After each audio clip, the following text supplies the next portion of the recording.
Welcome back to the chilling world of Algernon Blackwood. This is part 2 of The Empty House and Other Ghost Stories, a collection of eerie and unsettling tales from one of the greatest masters of supernatural fiction. If you haven't listened to part 1 yet, be sure to check it out before diving into this terrifying continuation. Tonight, you'll encounter more ghostly apparitions, haunted locations, and the spine-tingling unknown. Turn off the lights, put on your headphones, and prepare for an unforgettable journey into the supernatural. Let's begin.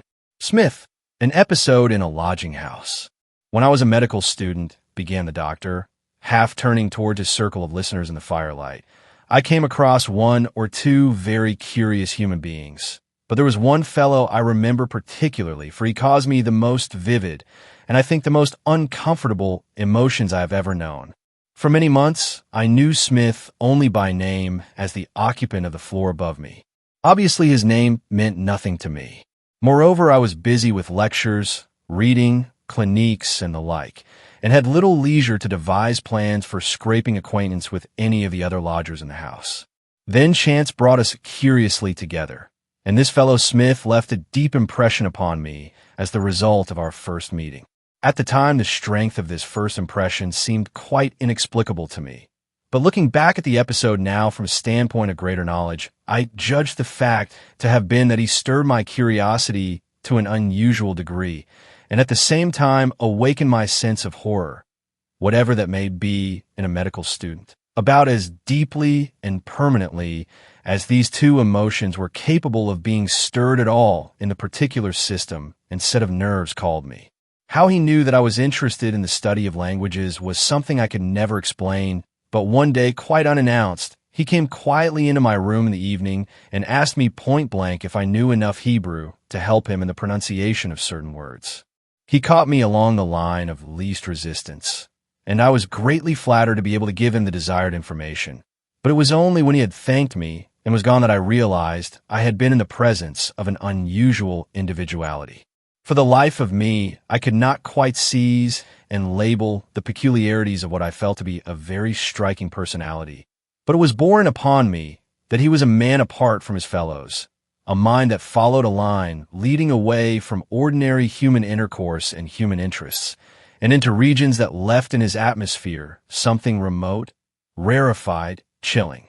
The moment he was gone, I became conscious of two things: an intense curiosity to know more about this man and what his real interests were, and secondly, the fact that my skin was crawling and that my hair had a tendency to rise. The doctor paused a moment here to puff hard at his pipe, which, however, had gone out beyond recall without the assistance of a match, and in the deep silence, which testified to the genuine interest of his listeners, someone poked the fire up into a little blaze, and one or two others glanced over their shoulders into the dark distances of the big hall. On looking back, he went on, watching the momentary flames in the grate, I see a short, thick-set man of perhaps 45, with immense shoulders and small, slender hands.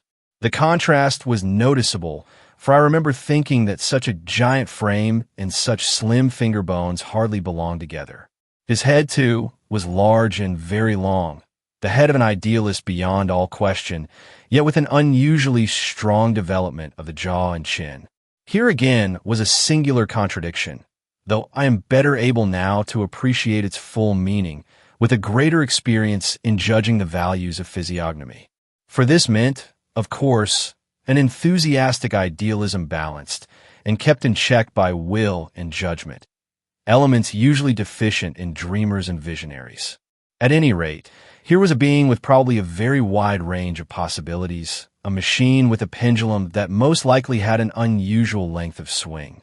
The man's hair was exceedingly fine, and the lines about his nose and mouth were cut as with a delicate steel instrument in wax. His eyes I have left to the last. They were large and quite changeable, not in color only, but in character, size, and shape. Occasionally they seemed the eyes of someone else, if you can understand what I mean, and, at the same time, in their shifting shades of blue, green, and a nameless sort of dark gray, there was a sinister light in them that lent to the whole face an aspect almost alarming. Moreover, They were the most luminous optics I think I have ever seen in any human being. There, then, at the risk of a wearisome description, is Smith as I saw him for the first time that winter's evening in my shabby student's rooms in Edinburgh. And yet the real part of him, of course, I have left untouched, for it is both indescribable and ungetatable. I have spoken already of an atmosphere of warning and aloofness he carried about with him. It is impossible further to analyze the series of little shocks his presence always communicated to my being, but there was that about him which made me instantly on the qui vive in his presence, every nerve alert, every sense strained and on the watch. I do not mean that he deliberately suggested danger, but rather that he brought forces in his wake which automatically warned the nervous centers of my system to be on their guard and alert. Since the days of my first acquaintance with this man, I have lived through other experiences and have seen much I cannot pretend to explain or understand. But so far in my life, I have only once come across a human being who suggested a disagreeable familiarity with unholy things, and who made me feel uncanny and creepy in his presence. And that inimitable individual was Mr. Smith. What his occupation was during the day, I never knew. I think he slept until the sun set. No one ever saw him on the stairs or heard him move in his room during the day. He was a creature of the shadows, who apparently preferred darkness to light. Our landlady either knew nothing or would say nothing. At any rate, she found no fault, and I have since wondered often by what magic this fellow was able to convert a common landlady of a common lodging house into a discreet and uncommunicative person. This alone was a sign of genius of some sort. He's been here with me for years, long before you come, and I don't interfere or ask no questions of what doesn't concern me, as long as people pays their rent, was the only remark on the subject that I ever succeeded in winning from that quarter, and it certainly told me nothing nor gave me any encouragement to ask for further information. Examinations, however, and the general excitement of a medical student's life for a time put Mr. Smith completely out of my head. For a long period he did not call upon me again, and for my part, I felt no courage to return his unsolicited visit. Just then, however, there came a change in the fortunes of those who control my very limited income, and I was obliged to give up my ground floor and move aloft to more modest chambers on the top of the house. Here I was directly over Smith, and had to pass his door to reach my own. It so happened that about this time I was frequently called out at all hours of the night for the maternity cases which a fourth-year student takes at a certain period of his studies, and on returning from one of these visits at about 2 o'clock in the morning, I was surprised to hear the sound of voices as I passed his door. A peculiar sweet odor, too, not unlike the smell of incense, penetrated into the passage. I went upstairs very quietly, wondering what was going on there at this hour of the morning. To my knowledge, Smith never had visitors. For a moment, I hesitated outside the door, with one foot on the stairs. All my interest in this strange man revived, and my curiosity rose to a point not far from action. At last I might learn something of the habits of this lover of the night and the darkness. The sound of voices was plainly audible, Smith's predominating so much that I never could catch more than points of sound from the other, penetrating now and then the steady stream of his voice. Not a single word reached me, at least, not a word that I could understand, though the voice was loud and distinct, and it was only afterwards that I realized he must have been speaking in a foreign language. The sound of footsteps, too, was equally distinct. 2 persons were moving about the room, passing and repassing the door, one of them a light, agile person, and the other ponderous and somewhat awkward. Smith's voice went on incessantly with its odd, monotonous droning, now loud, now soft, as he crossed and recrossed the floor. The other person was also on the move, but in a different and less regular fashion, for I heard rapid steps that seemed to end sometimes in stumbling, in quick sudden movements that brought up with a violent lurching against the wall or furniture. As I listened to Smith's voice, moreover, I began to feel afraid. There was something in the sound that made me feel intuitively he was in a tight place, and an impulse stirred faintly in me, very faintly, I admit, to knock at the door and inquire if he needed help. But long before the impulse could translate itself into an act, or even before it had been properly weighed and considered by the mind, I heard a voice close beside me in the air, a sort of hushed whisper which I am certain was Smith speaking, though the sound did not seem to have come to me through the door. It was close in my very ear, as though he stood beside me, and it gave me such a start that I clutched the banisters to save myself from stepping backwards and making a clatter on the stairs. "There is nothing you can do to help me," it said distinctly, "and you will be much safer in your own room." I am ashamed to this day of the pace at which I covered the flight of stairs in the darkness to the top floor, and of the shaking hand with which I lit my candles and bolted the door. But there it is, just as it happened. This midnight episode, so odd and yet so trivial in itself, fired me with more curiosity than ever about my fellow lodger. It also made me connect him in my mind with a sense of fear and distrust. I never saw him, yet I was often and uncomfortably aware of his presence in the upper regions of that gloomy lodging house. Smith and his secret mode of life and mysterious pursuits somehow contrived to awaken in my being a line of reflection that disturbed my comfortable condition of ignorance. I never saw him, as I have said, and exchanged no sort of communication with him. Yet it seemed to me that his mind was in contact with mine, and some of the strange forces of his atmosphere filtered through into my being and disturbed my equilibrium. Those upper floors became haunted for me after dark, and though outwardly our lives never came into contact, I became unwillingly involved in certain pursuits on which his mind was centered. I felt that he was somehow making use of me against my will, and by methods which passed my comprehension.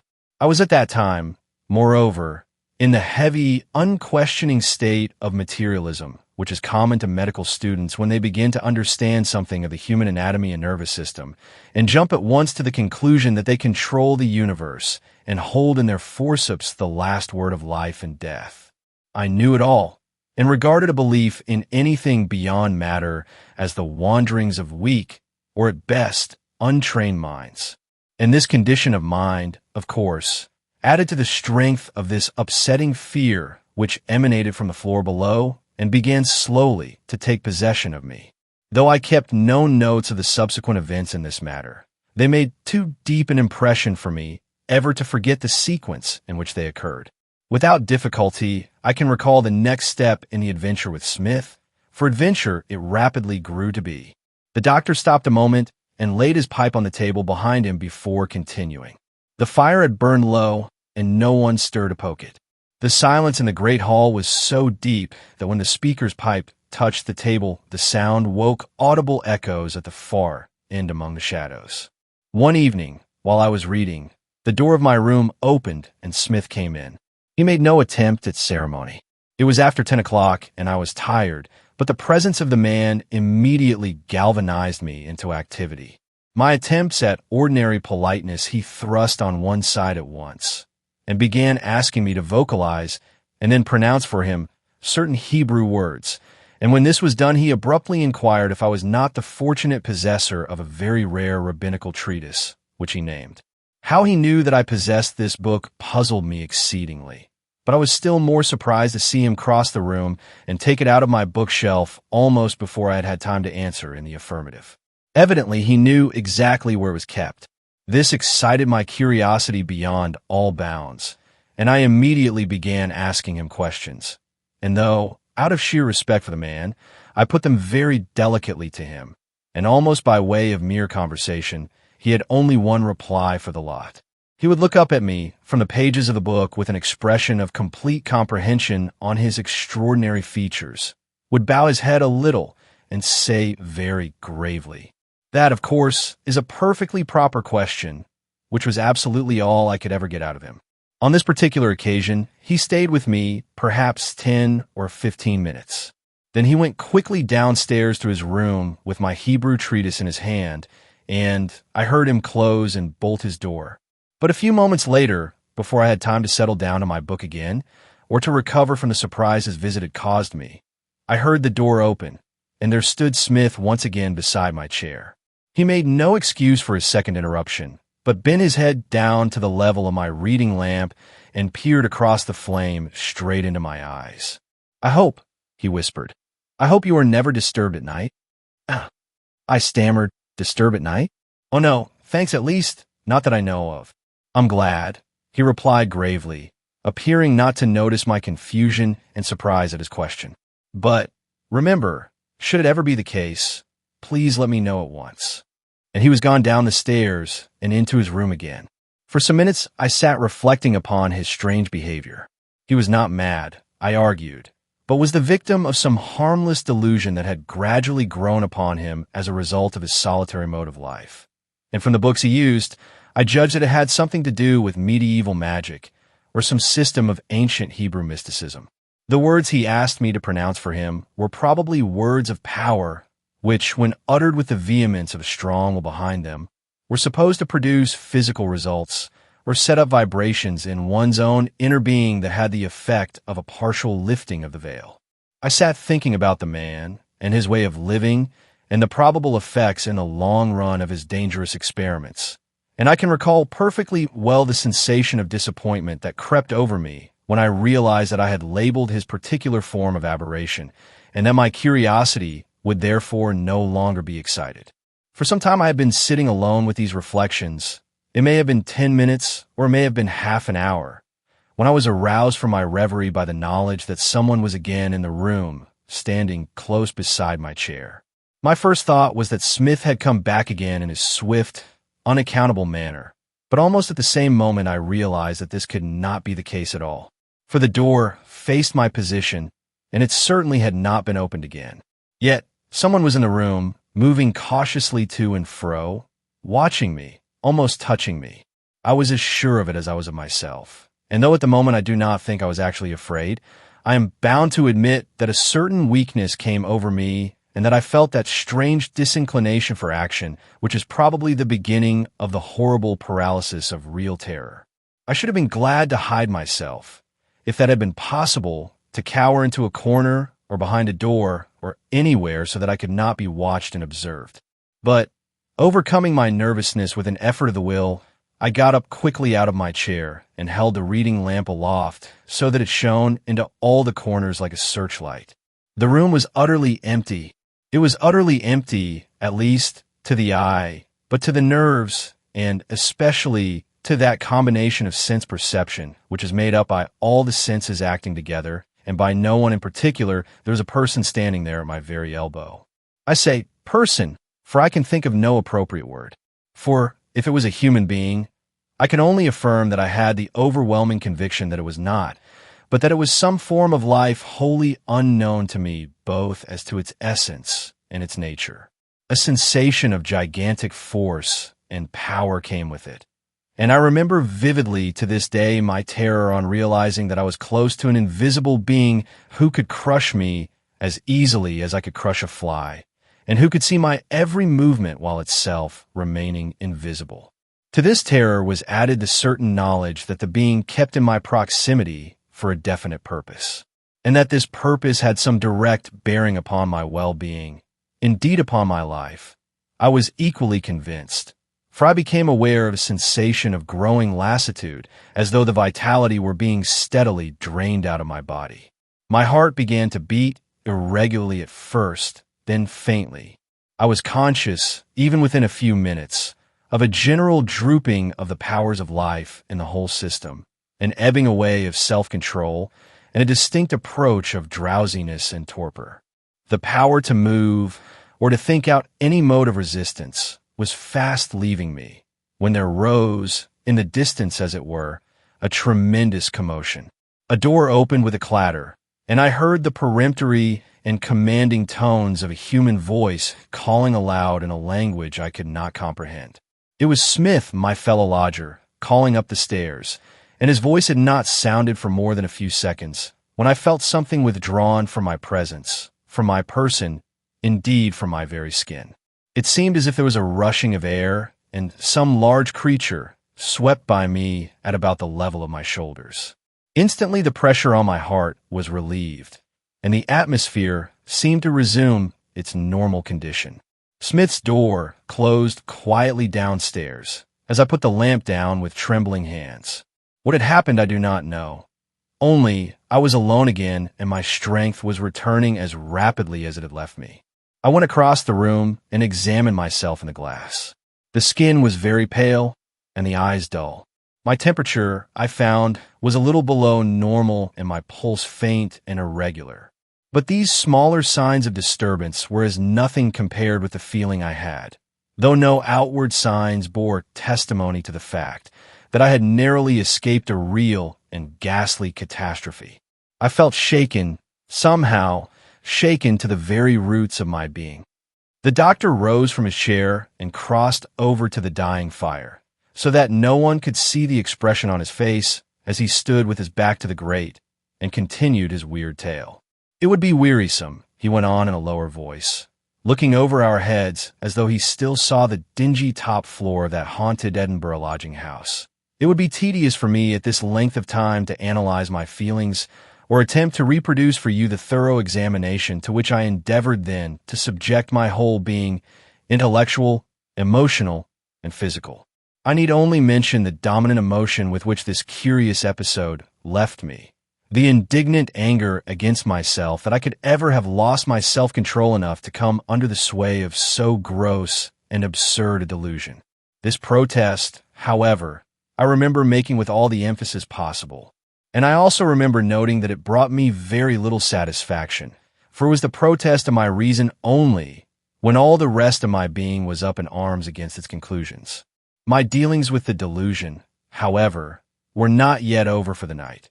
For very early next morning, somewhere about 3 o'clock, I was awakened by a curiously stealthy noise in the room, and the next minute there followed a crash as if all my books had been swept bodily from their shelf onto the floor.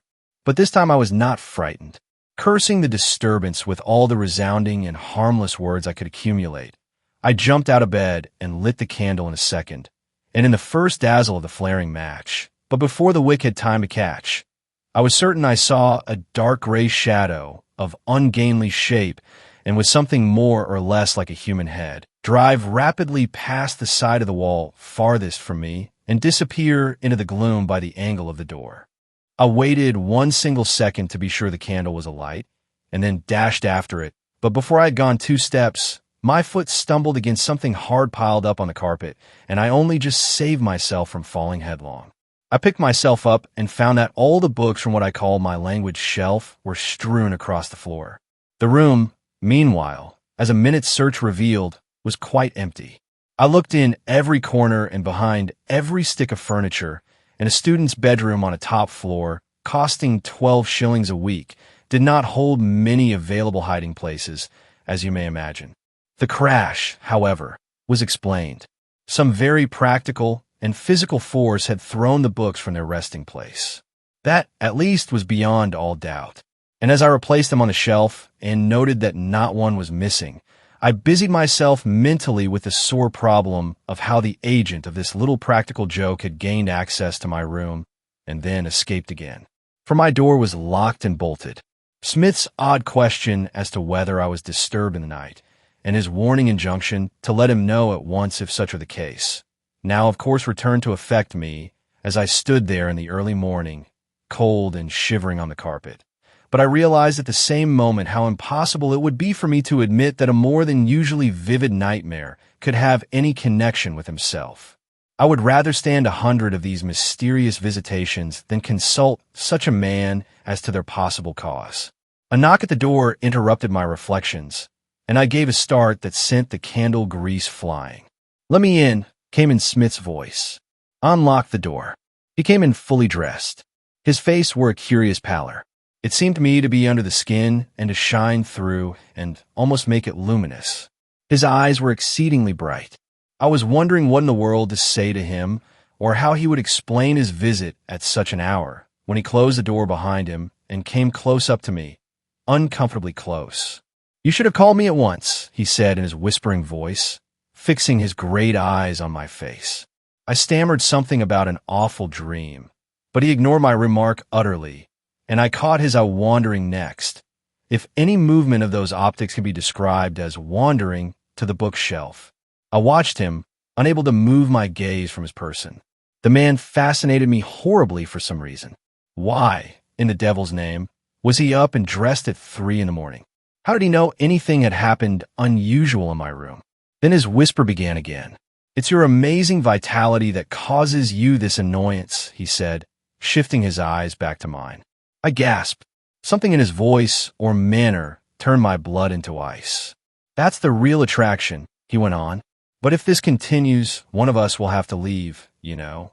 I positively could not find a word to say in reply. The channels of speech dried up within me. I simply stared and wondered what he would say next. I watched him in a sort of dream, and as far as I can remember, he asked me to promise to call him sooner another time, and then began to walk around the room, uttering strange sounds and making signs with his arms and hands until he reached the door. Then he was gone a second, and I had closed and locked the door behind him. After this, the Smith adventure drew rapidly to a climax.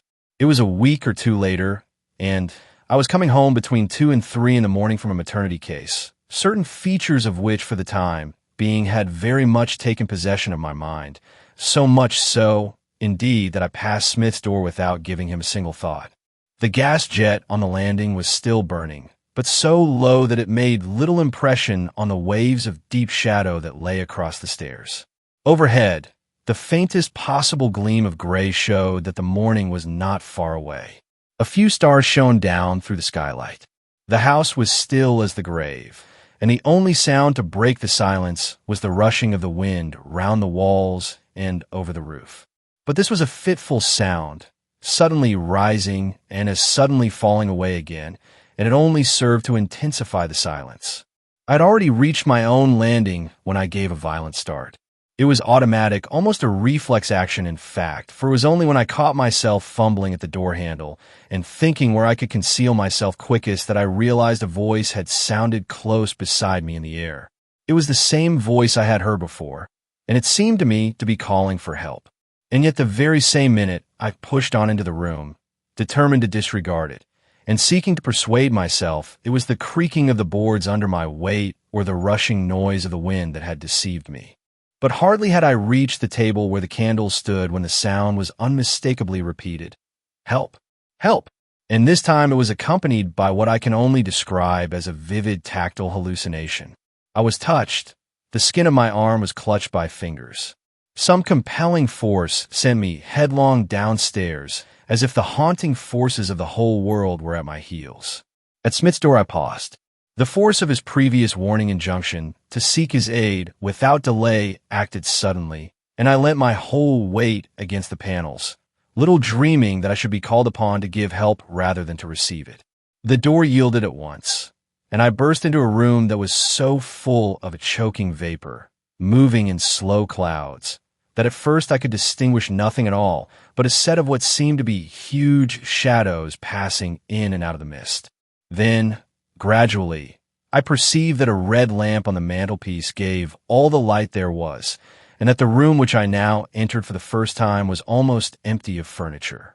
The carpet was rolled back and piled in a heap in the corner, and upon the white boards of the floor I noticed a large circle drawn in black of some material that emitted a faint glowing light and was apparently smoking.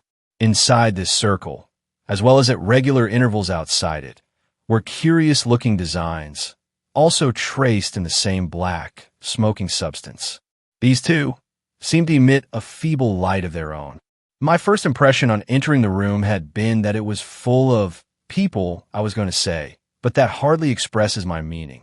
Beings, they certainly were, but it was borne in upon me beyond the possibility of doubt that they were not human beings, that I had caught a momentary glimpse of living, intelligent entities I can never doubt, but I am equally convinced, though I cannot prove it, that these entities were from some other scheme of evolution altogether, and had nothing to do with the ordinary human life, either incarnate or discarnate. But whatever they were, the visible appearance of them was exceedingly fleeting. I no longer saw anything, though I still felt convinced of their immediate presence. They were, moreover, of the same order of life as the visitant in my bedroom of a few nights before, and their proximity to my atmosphere and numbers, instead of singly as before, conveyed to my mind something that was quite terrible and overwhelming. I fell into a violent trembling, and the perspiration poured from my face in streams. They were in constant motion about me. They stood close to my side, moved behind me, brushed past my shoulder, stirred the hair on my forehead, and circled round me without ever actually touching me, yet always pressing closer and closer. Especially in the air, just over my head, there seemed ceaseless movement, and it was accompanied by a confused noise of whispering and sighing that threatened every moment to become articulate in words. To my intense relief, however, I heard no distinct words, and the noise continued more like the rising and falling of the wind than anything else I can imagine. But the characteristic of these beings that impressed me most strongly at the time, and of which I have carried away the most permanent recollection, was that each one of them possessed what seemed to be a vibrating center, which impelled it with tremendous force and caused a rapid, whirling motion of the atmosphere as it passed me. The air was full of these little vortices of whirring, rotating force, and whenever one of them pressed me too closely, I felt as if the nerves in that particular portion of my body had been literally drawn out, absolutely depleted of vitality, and then immediately replaced dead, flabby, useless. Then, suddenly, for the first time, my eyes fell upon Smith. He was crouching against the wall on my right, in an attitude that was obviously defensive, and it was plain he was in extremities. The terror on his face was pitiable, but at the same time, there was another expression about the tightly clenched teeth and mouth which showed that he had not lost all control of himself. He wore the most resolute expression I have ever seen on a human countenance, and, though for the moment at a fearful disadvantage, he looked like a man who had confidence in himself, and, in spite of the working of fear, was waiting his opportunity. For my part, I was face to face with a situation so utterly beyond my knowledge and comprehension that I felt as helpless as a child, and as useless. "Help me back, quick, into that circle," I heard him half cry, half whisper to me across the moving vapors. My only value appears to have been that I was not afraid to act. Knowing nothing of the forces I was dealing with, I had no idea of the deadly perils risked, and I sprang forward and caught him by the arms.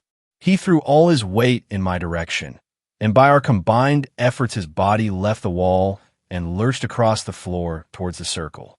Instantly there descended upon us, out of the empty air of that smoke-laden room, a force which I can only compare to the pushing, driving power of a great wind pinned up within a narrow space.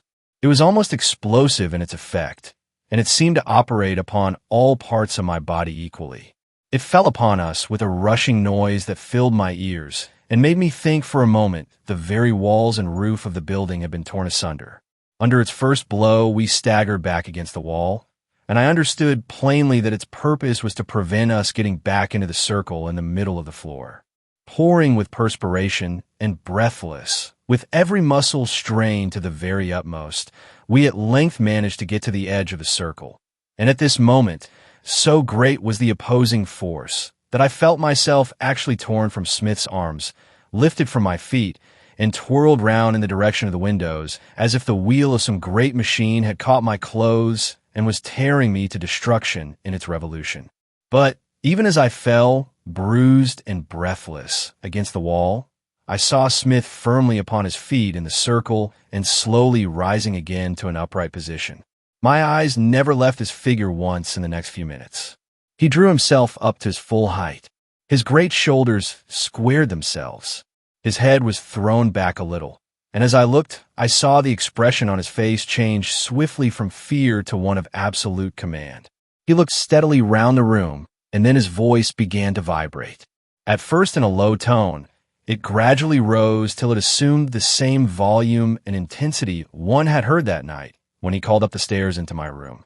It was a curiously increasing sound, more like the swelling of an instrument than a human voice, and as it grew in power and filled the room, I became aware that a great change was being effected slowly and surely.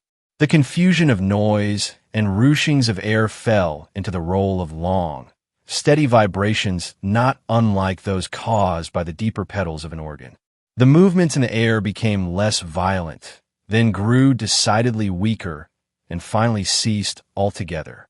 The whisperings and sighings became fainter and fainter, till at last I could not hear them at all.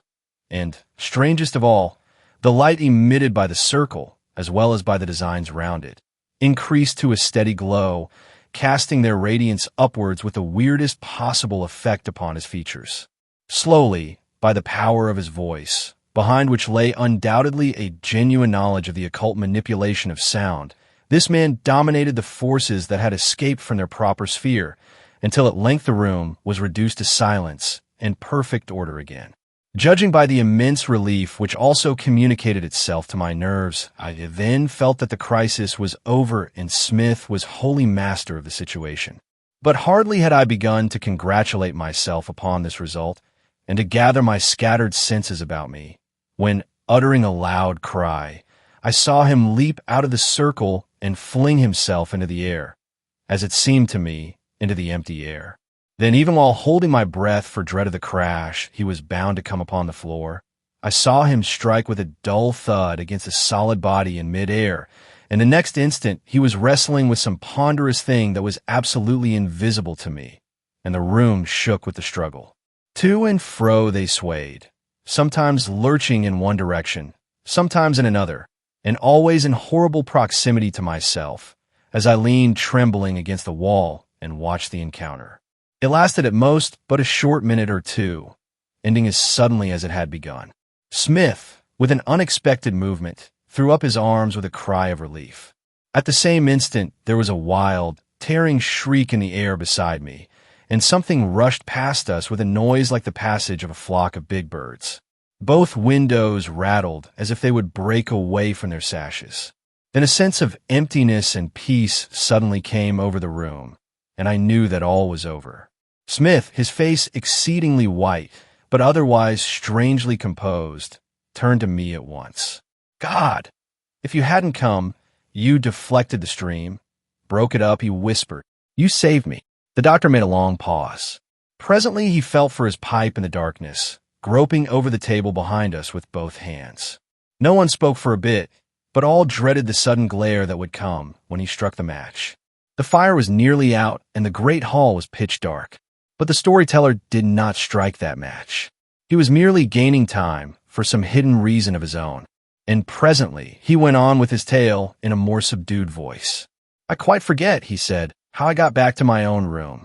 I only know that I lay with 2 lighted candles for the rest of the night, and the first thing I did in the morning was to let the landlady know I was leaving her house at the end of the week. Smith still has my rabbinical treatise. At least he did not return it to me at the time, and I have never seen him since to ask for it. A suspicious gift. Blake had been in very low water for months, almost underwater part of the time, due to circumstances he was fond of saying were no fault of his own. And as he sat writing in his room on 3rd floor back of a New York boarding house, part of his mind was busily occupied in wondering when his luck was going to turn again. It was his room only in the sense that he paid the rent. 2 friends, one a little Frenchman and the other a big Dane, shared it with him, both hoping eventually to contribute something towards expenses, but so far not having accomplished this result. They had 2 beds only, the third being a mattress they slept upon in turns, a week at a time. A good deal of their irregular feeding consisted of oatmeal, potatoes, and sometimes eggs, all of which they cooked on a strange utensil they had contrived to fix into the gas jet. Occasionally, when dinner failed them altogether, they swallowed a little raw rice and drank hot water from the bathroom on the top of it, and then made a wild race for bed so as to get to sleep while the sensation of false repletion was still there. For sleep and hunger are slight acquaintances, as they well knew. Fortunately, all New York houses are supplied with hot air, and they only had to open a grating in the wall to get a plentiful, if not a wholesome amount of heat. Though loneliness in a big city is a real punishment, as they had severally learnt to their cost, their experiences, 3 in a small room for several months, had revealed to them horrors of quite another kind, and their nerves had suffered according to the temperament of each. But on this particular evening, as Blake sat scribbling by the only window that was not cracked, the Dane and the Frenchman, his companions in adversity, were in wonderful luck. They had both been asked out to a restaurant to dine with a friend who also held out to one of them a chance of work and remuneration. They would not be back till late, and when they did come, they were pretty sure to bring in supplies of one kind or another. For the Frenchman never could resist the offer of a glass of absinthe, and this meant that he would be able to help himself plentifully from the free lunch counters, with which all New York bars are furnished, and to which any purchaser of a drink is entitled to help himself and devour on the spot, or carry away casually in his hand for consumption elsewhere. Thousands of unfortunate men get their sole subsistence in this way in New York, and experience soon teaches where, for the price of a single drink, a man can take away almost a meal of chipped potatoes, sausage, bits of bread, and even eggs. The Frenchman and the Dane knew their way about, and Blake looked forward to a supper more or less substantial before pulling his mattress out of the cupboard and turning in upon the floor for the night. Meanwhile, he could enjoy a quiet and lonely evening with the room all to himself. In the daytime, he was a reporter on an evening newspaper of sensational and lying habits. His work was chiefly in the police courts, and in his spare hours at night, when not too tired or too empty, he wrote sketches and stories for the magazines that very rarely saw the light of day on their printed and paid-for sentences. On this particular occasion, he was deep in a most involved tale of a psychological character, and had just worked his way into a sentence or set of sentences that completely baffled and muddled him. He was fairly out of his depth, and his brain was too poorly supplied with blood to invent a way out again. The story would have been interesting had he written it simply, keeping to facts and feelings, and not diving into difficult analysis of motive and character, which was quite beyond him. For it was largely autobiographical, and was meant to describe the adventures of a young Englishman who had come to grief in the usual manner on a Canadian farm, had then subsequently become barkeeper, sub-editor on a Methodist magazine, a teacher of French and German to clerks at 25 cents per hour, a model for artists, a super on the stage, and, finally, a wanderer to the goldfields. Blake scratched his head and dipped the pen in the ink pot, stared out through the blindless windows, and sighed deeply. His thoughts kept wandering to food, beefsteak, and steaming vegetables. The smell of cooking that came from a lower floor through the broken windows was a constant torment to him. He pulled himself together and again attacked the problem. For with some people, he wrote, the imagination is so vivid as to be almost an extension of consciousness. But here he stuck absolutely. He was not quite sure what he meant by the words, and how to finish the sentence puzzled him into blank inaction. It was a difficult point to decide, for it seemed to come in appropriately at this point in his story, and he did not know whether to leave it as it stood, change it round a bit, or take it out altogether. It might just spoil its chances of being accepted. Editors were such clever men. But to rewrite the sentence was a grind, and he was so tired and sleepy. After all, what did it matter? People who were clever would force a meaning into it. People who were not clever would pretend. He knew of no other classes of readers. He would let it stay and go on with the action of the story. He put his head in his hands and began to think hard. His mind soon passed from thought to reverie. He fell to wondering when his friends would find work and relieve him of the burden. He acknowledged it as such, of keeping them, and of letting another man wear his best clothes on alternate Sundays. He wondered when his luck would turn. There were one or two influential people in New York whom he could go and see if he had a dress suit and the other conventional uniforms. His thoughts ran on far ahead, and at the same time, by a sort of double process, far behind as well. His home in the old country rose up before him. He saw the lawn and the cedars and sunshine. He looked through the familiar windows and saw the clean, swept rooms. His story began to suffer. The psychological masterpiece would not make much progress unless he pulled up and dragged his thoughts back to the treadmill. But he no longer cared. Once he had got as far as that cedar with the sunshine on it, he never could get back again. For all he cared, the troublesome sentence might run away and get into someone else's pages, or be snuffed out altogether. There came a gentle knock at the door, and Blake started. The knock was repeated louder. Who in the world could it be at this late hour of the night? On the floor above, he remembered, there lived another Englishman, a foolish, second-rate creature, who sometimes came in and made himself objectionable with endless and silly chatter. But he was an Englishman for all that, and Blake always tried to treat him with politeness, realizing that he was lonely in a strange land. But tonight, of all people in the world, he did not want to be bored with Perry's cackle, as he called it, and the come-in he gave in answer to the second knock had no very cordial sound of welcome in it. However, the door opened in response, and the man came in. Blake did not turn round at once, and the other advanced to the center of the room, but without speaking. Then Blake knew it was not his enemy, Perry, and turned round. He saw a man of about 40 standing in the middle of the carpet, but standing sideways so that he did not present a full face. He wore an overcoat buttoned up to the neck, and on the felt hat which he held in front of him fresh raindrops glistened. In his other hand, he carried a small black bag. Blake gave him a good look and came to the conclusion that he might be a secretary or a chief clerk or a confidential man of sorts. He was a shabby, respectable-looking person. This was the sum total of the first impression, gained the moment his eyes took in that it was not Perry.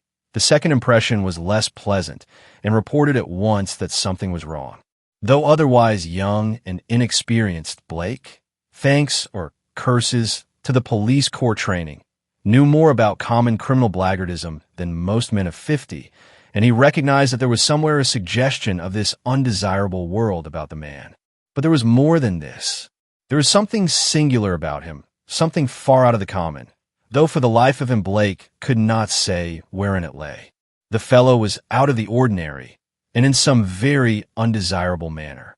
All this that takes so long to describe, Blake saw with the first and second glance. The man at once began to speak in a quiet and respectful voice. "Are you Mr. Blake?" he asked. "I am." "Mr. Arthur Blake?" "Yes." "Mr. Arthur Herbert Blake?" persisted the other, with emphasis on the middle name. "That is my full name," Blake answered simply, adding, as he remembered his manners, "But won't you sit down first, please?" The man advanced with a curious sideways motion like a crab and took a seat on the edge of the sofa. He put his hat on the floor at his feet, but still kept the bag in his hand. "I come to you from a well-wisher," he went on in oily tones, without lifting his eyes. Blake, in his mind, ran quickly over all the people he knew in New York who might possibly have sent such a man while waiting for him to supply the name. But the man had come to a full stop and was waiting too. "A well-wisher of mine," repeated Blake, not knowing quite what else to say. "Just so," replied the other, still with his eyes on the floor. "A well-wisher of yours. A man, or," he felt himself blushing, "or a woman?" "That," said the man shortly, "I cannot tell you." "You can't tell me?" exclaimed the other, wondering what was coming next, and who in the world this mysterious well-wisher could be who sent so discreet and mysterious a messenger. "I cannot tell you the name," replied the man firmly. "Those are my instructions. But I bring you something from this person, and I am to give it to you, to take a receipt for it, and then to go away without answering any questions." Blake stared very hard. The man, however, never raised his eyes above the level of the second china knob on the chest of drawers opposite. The giving of a receipt sounded like money. Could it be that some of his influential friends had heard of his plight? There were possibilities that made his heart beat. At length, however, he found his tongue, for this strange creature was determined apparently to say nothing more until he had heard from him. "Then, what have you got for me, please?" he asked bluntly. By way of answer, the man proceeded to open the bag. He took out a parcel wrapped loosely in brown paper and about the size of a large book. It was tied with string, and the man seemed unnecessarily long untying the knot. When at last the string was off and the paper unfolded, there appeared a series of smaller packages inside. The man took them out very carefully, almost as if they had been alive, Blake thought, and set them in a row upon his knees. They were dollar bills. Blake, all in a flutter, craned his neck forward a little to try and make out their denomination. He read plainly the figures 100. "There are $10,000 here," said the man quietly. The other could not suppress a little cry. "And they are for you." Blake simply gasped. $10,000, he repeated, a queer feeling growing up in his throat. 10,000. Are you sure? You mean they are for me? He stammered. He felt quite silly with excitement, and grew more so with every minute as the man maintained a perfect silence. Was it not a dream?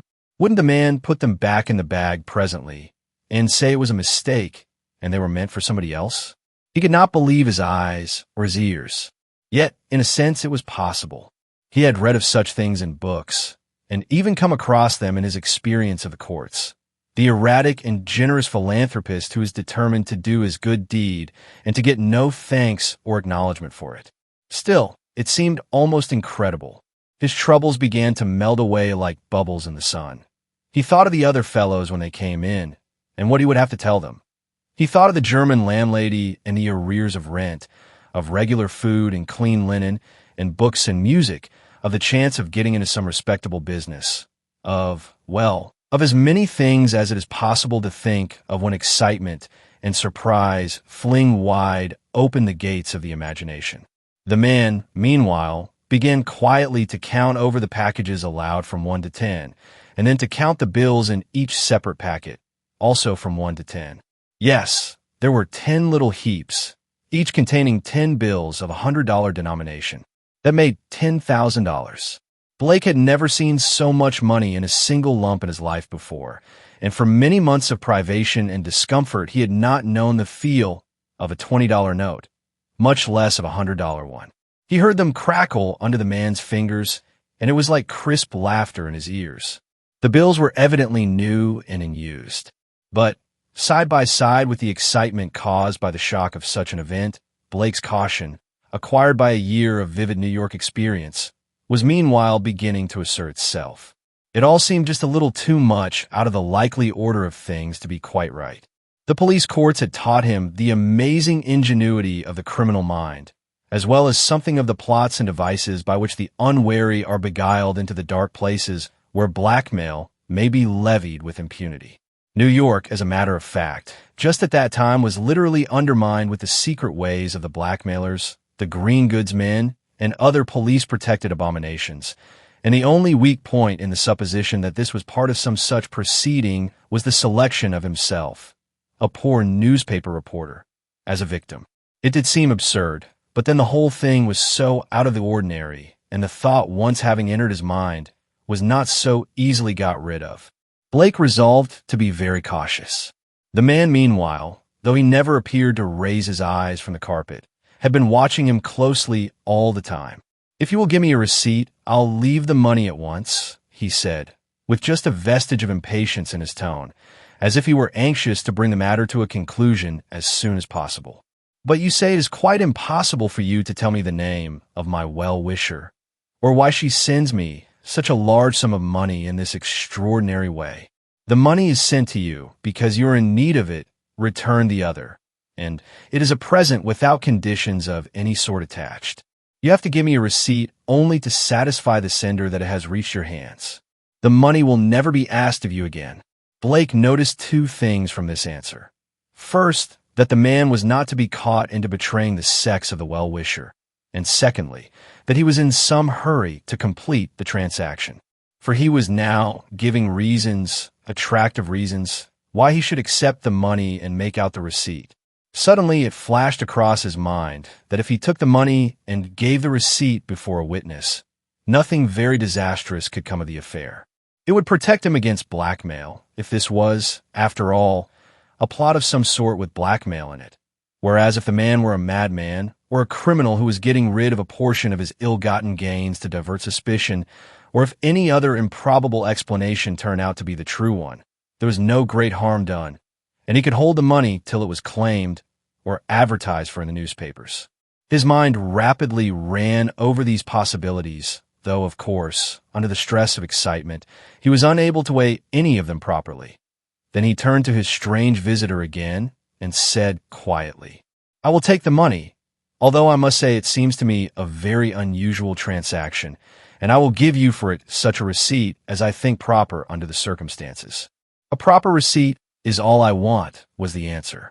"I mean by that a receipt before a proper witness." "Perfectly satisfactory," interrupted the man, his eyes still on the carpet. "Only, it must be dated and headed with your address here in the correct way." Blake could see no possible objection to this, and he at once proceeded to obtain his witness.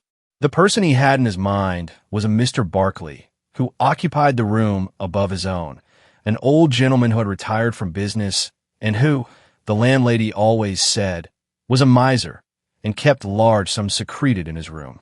He was, at any rate, a perfectly respectable man and would make an admirable witness to a transaction of this sort. Blake made an apology and rose to fetch him, crossing the room in front of the sofa where the man sat, in order to reach the door. As he did so, he saw for the first time the other side of his visitor's face, the side that had been always so carefully turned away from him.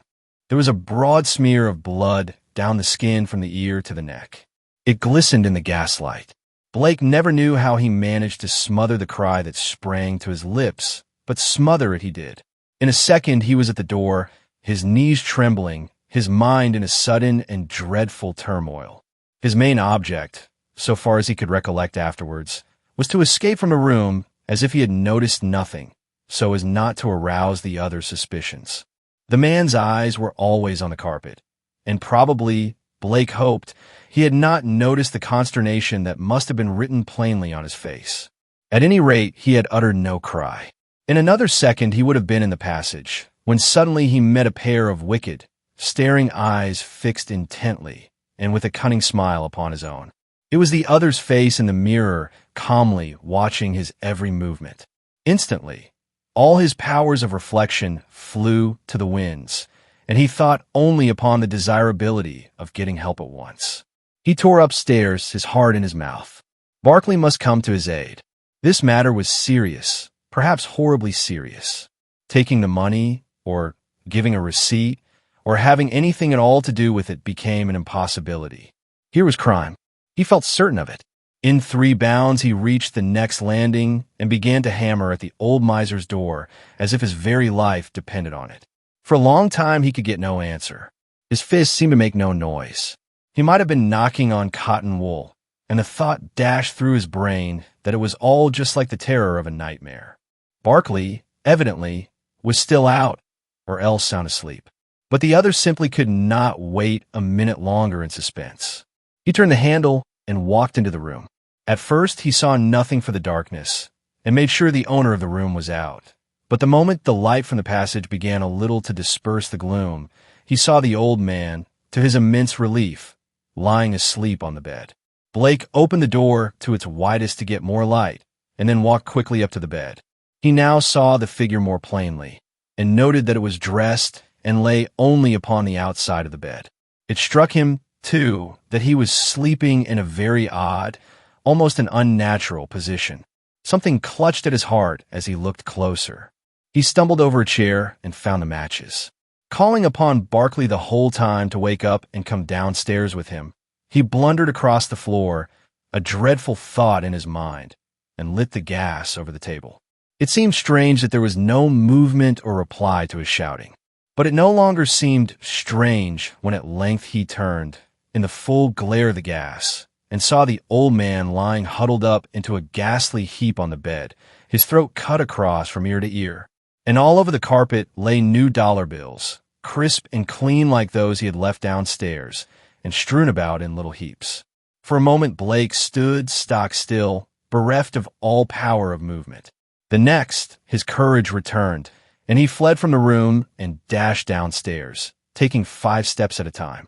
He reached the bottom and tore along the passage to his room, determined at any rate to seize the man and prevent his escape till help came.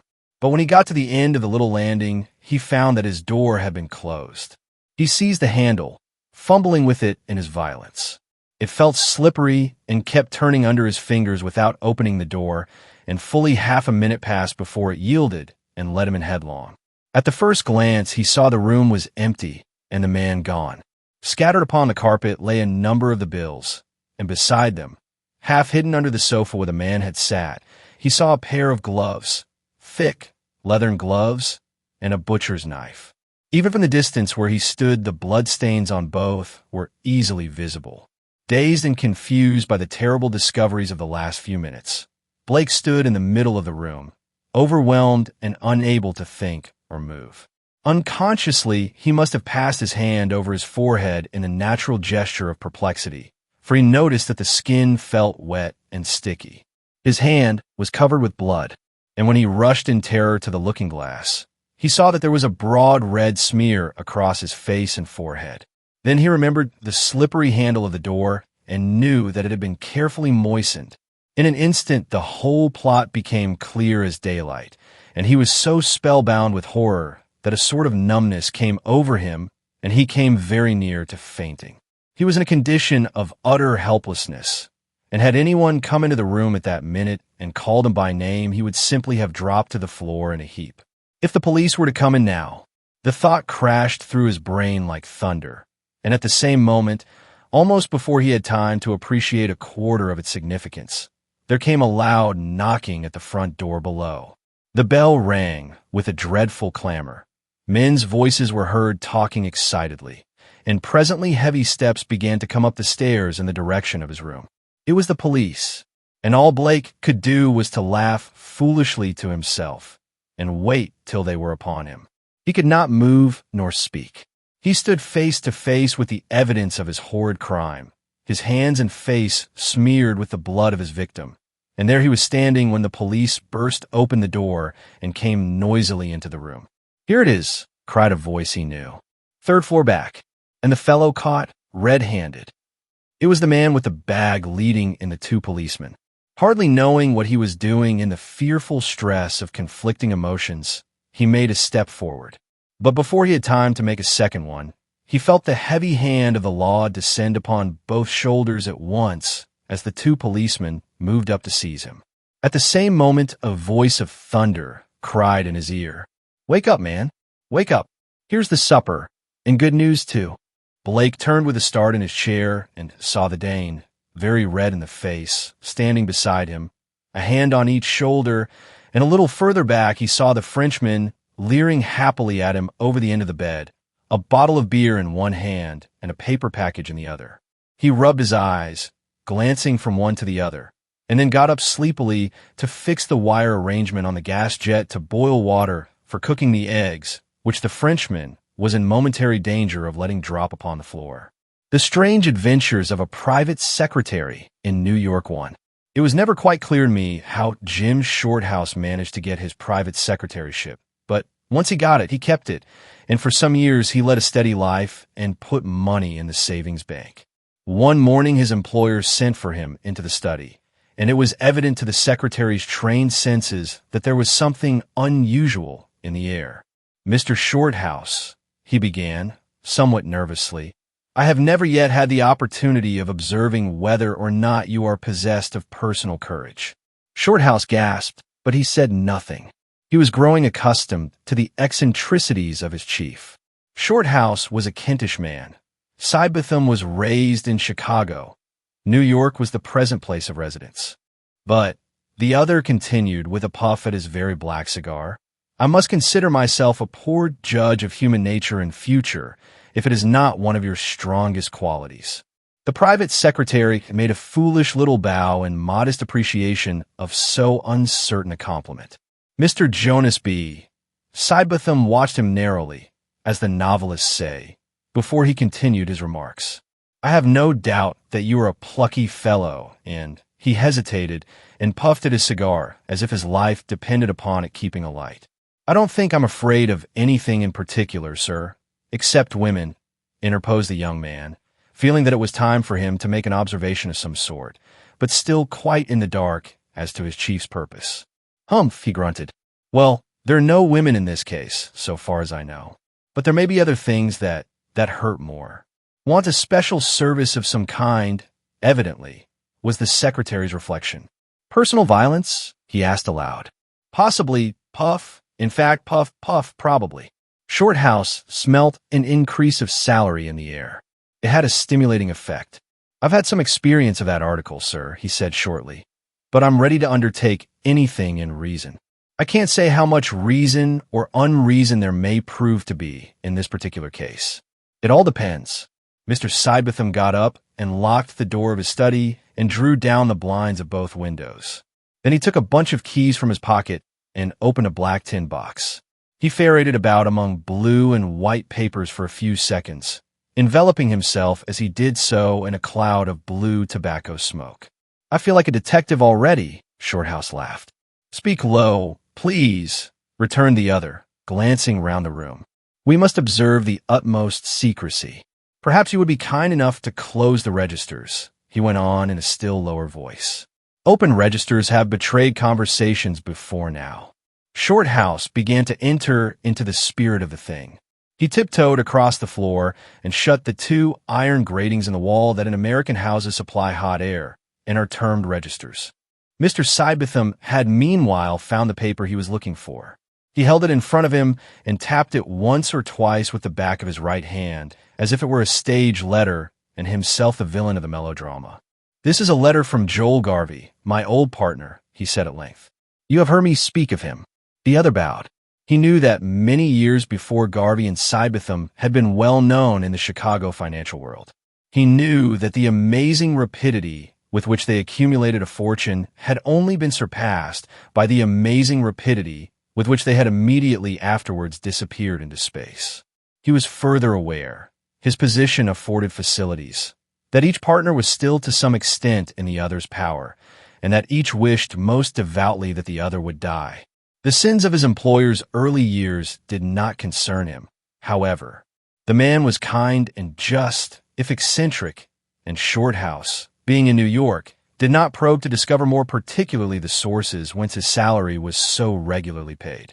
Moreover, the two men had grown to like each other, and there was a genuine feeling of trust and respect between them. "I hope it's a pleasant communication, sir," he said in a low voice. "Quite the reverse," returned the other, fingering the paper nervously as he stood in front of the fire. "Blackmail, I suppose." "Precisely." Mr. Sidebotham's cigar was not burning well. He struck a match and applied it to the uneven edge, and presently his voice spoke through clouds of wreathing smoke. "There are valuable papers in my possession bearing his signature.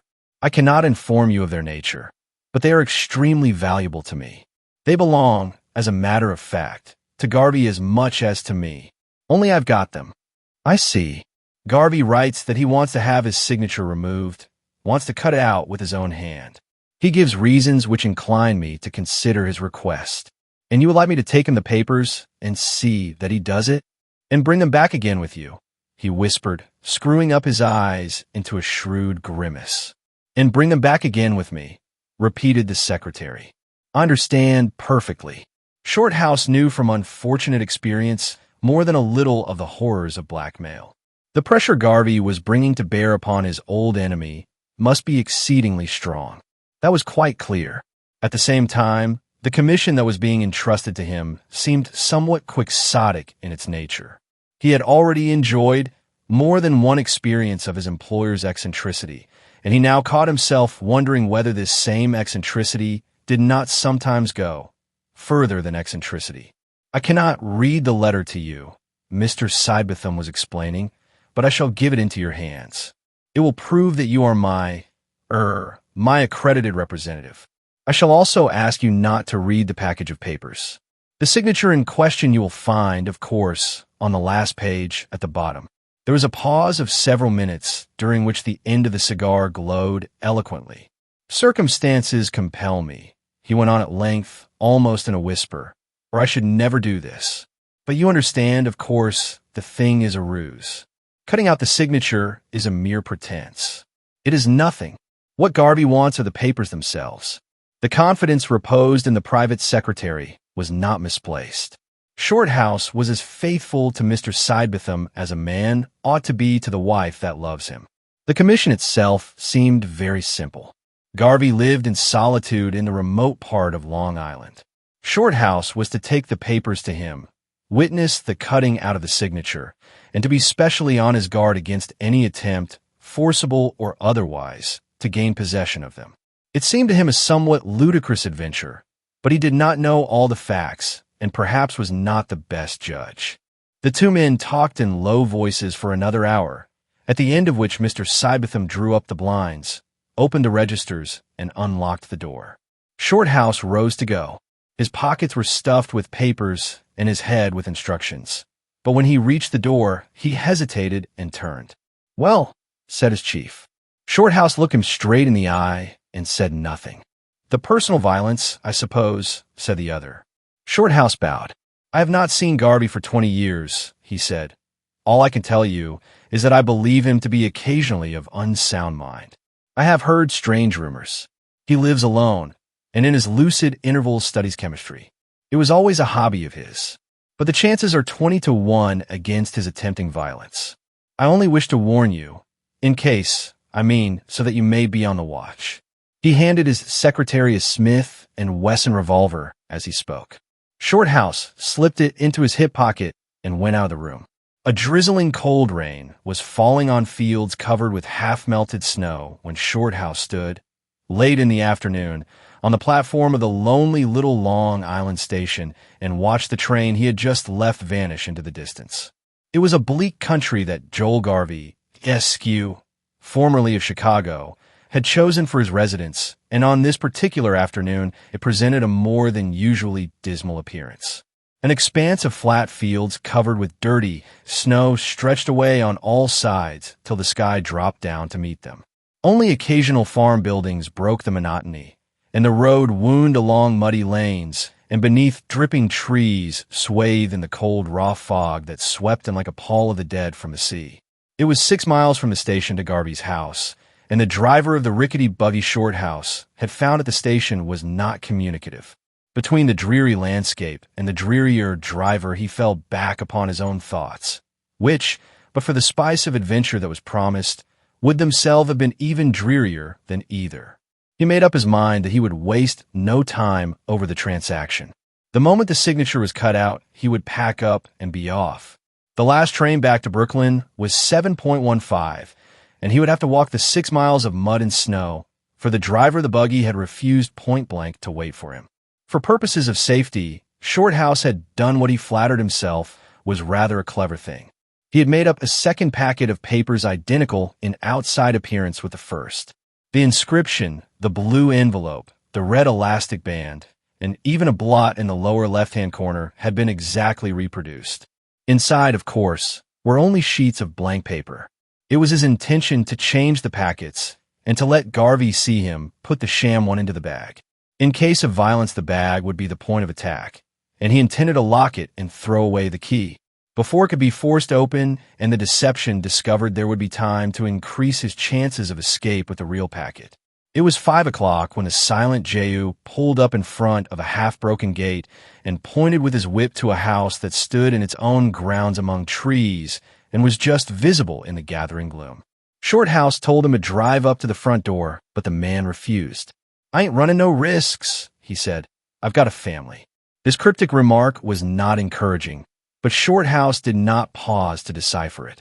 He paid the man, and then pushed open the rickety old gate swinging on a single hinge, and proceeded to walk up the drive that lay dark between close-standing trees. The house soon came into full view. It was tall and square, and had once evidently been white, but now the walls were covered with dirty patches, and there were wide yellow streaks where the plaster had fallen away. The windows stared black and uncompromising into the night. The garden was overgrown with weeds and long grass, standing up in ugly patches beneath their burden of wet snow. Complete silence reigned over all. There was not a sign of life. Not even a dog barked. Only, in the distance, the wheels of the retreating carriage could be heard growing fainter and fainter. As he stood in the porch, between pillars of rotting wood, listening to the rain dripping from the roof into the puddles of slushy snow, he was conscious of a sensation of utter desertion and loneliness such as he had never before experienced. The forbidding aspect of the house had the immediate effect of lowering his spirits. It might well have been the abode of monsters or demons in a child's wonder tale, creatures that only dared to come out under cover of darkness. He groped for the bell handle or knocker, and finding neither, he raised his stick and beat a loud tattoo on the door. The sound echoed away in an empty space on the other side, and the wind moaned past him between the pillars, as if startled at his audacity. But there was no sound of approaching footsteps, and no one came to open the door. Again he beat a tattoo, louder and longer than the first one, and having done so, waited with his back to the house and stared across the unkempt garden into the fast-gathering shadows. Then he turned suddenly and saw that the door was standing ajar. It had been quietly opened, and a pair of eyes were peering at him round the edge. There was no light in the hall beyond, and he could only just make out the shape of a dim human face. "Does Mr. Garvey live here?" he asked in a firm voice. "Who are you?" came a man's tones. "I'm Mr. Sybetham's private secretary." "I wish to see Mr. Garvey on important business. Are you expected?" "I suppose so," he said impatiently, thrusting a card through the opening. "Please take my name to him at once, and say I come from Mr. Sidebotham on the matter Mr. Garvey wrote about." The man took the card, and the face vanished into the darkness, leaving Shorthouse standing in the cold porch with mingled feelings of impatience and dismay. The door, he now noticed for the first time, was on a chain and could not open more than a few inches. But it was the manner of his reception that caused uneasy reflections to stir within him. Reflections that continued for some minutes before they were interrupted by the sound of approaching footsteps and the flicker of a light in the hall. The next instant the chain fell with a rattle, and gripping his bag tightly, he walked into a large, ill-smelling hall of which he could only just see the ceiling. There was no light but the nickering taper held by the man, by its uncertain glimmer. Shorthouse turned to examine him. He saw an undersized man of middle age with brilliant, shifting eyes, a curling black beard, and a nose that at once proclaimed him a Jew. His shoulders were bent, and, as he watched him replacing the chain, he saw that he wore a peculiar black gown, like a priest's cassock reaching to the feet. It was altogether a lugubrious figure of a man, sinister and funereal, yet it seemed in perfect harmony with the general character of its surroundings. The hall was devoid of furniture of any kind, and against the dingy walls stood rows of old picture frames, empty and disordered, and odd-looking bits of woodwork that appeared doubly fantastic as their shadows danced queerly over the floor in the shifting light. "If you'll come this way, Mr. Garvey will see you presently," said the Jew gruffly, crossing the floor and shielding the taper with a bony hand. He never once raised his eyes above the level of the visitor's waistcoat, and, to Shorthouse, he somehow suggested a figure from the dead rather than a man of flesh and blood. The hall smelt decidedly ill.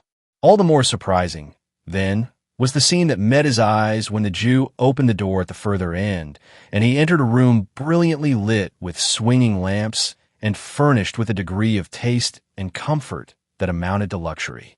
The walls were lined with handsomely bound books, and armchairs were arranged round a large mahogany desk in the middle of the room.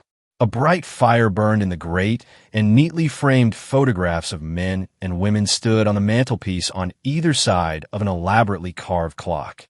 French windows that opened like doors were partially concealed by warm red curtains, and on a sideboard against the wall stood decanters and glasses, with several boxes of cigars piled on top of one another.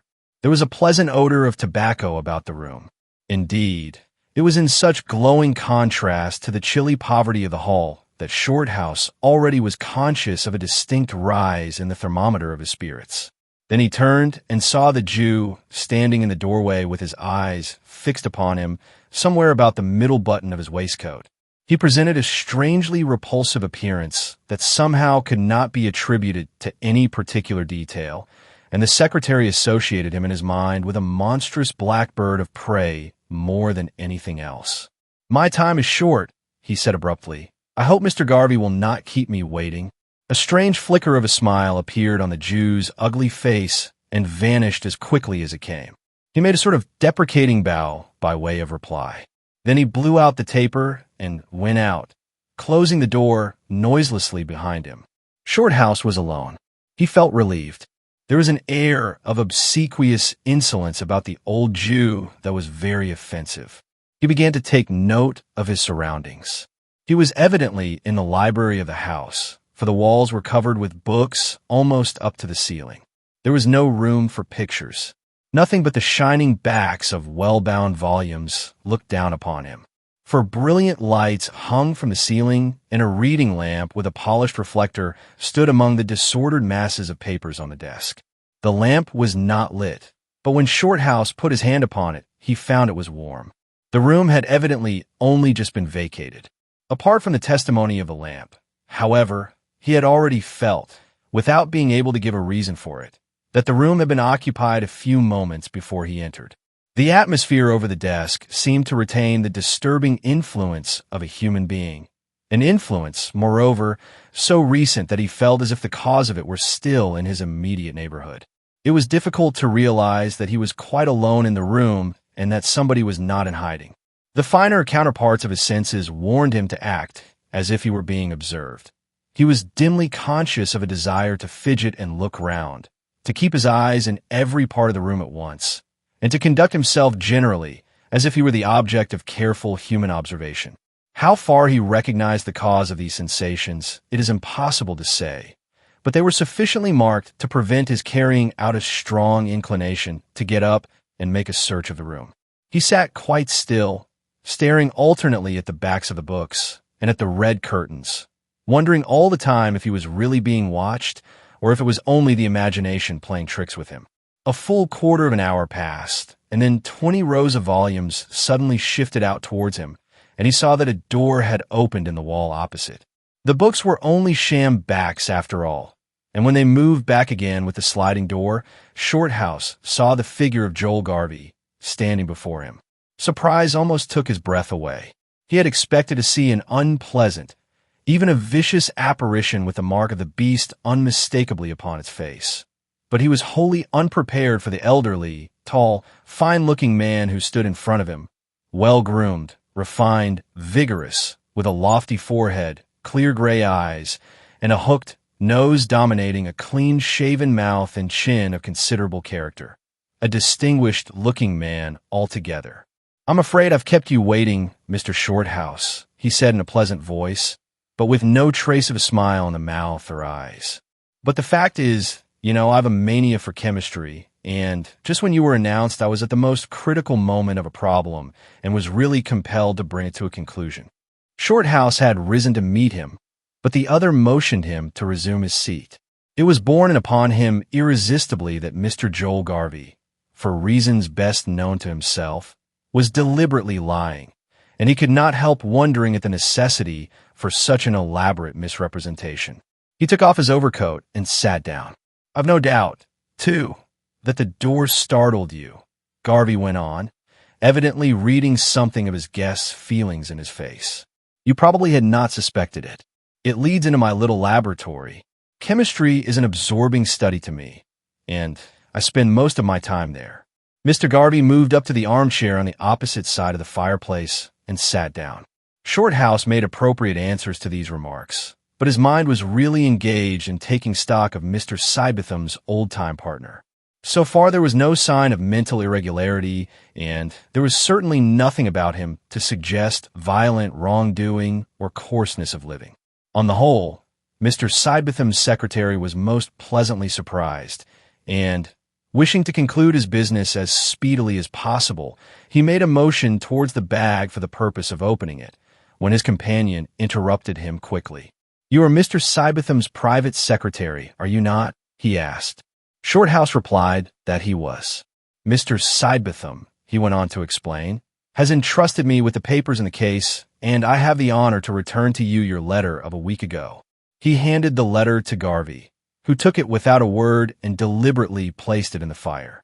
He was not aware that the secretary was ignorant of its contents, yet his face betrayed no signs of feeling. Shorthouse noticed, however, that his eyes never left the fire until the last morsel had been consumed. Then he looked up and said, "You are familiar then with the facts of this most peculiar case?" Shorthouse saw no reason to confess his ignorance. "I have all the papers, Mr. Garvey," he replied, taking them out of the bag, "and I should be very glad if we could transact our business as speedily as possible. If you will cut out your signature, "One moment, please," interrupted the other.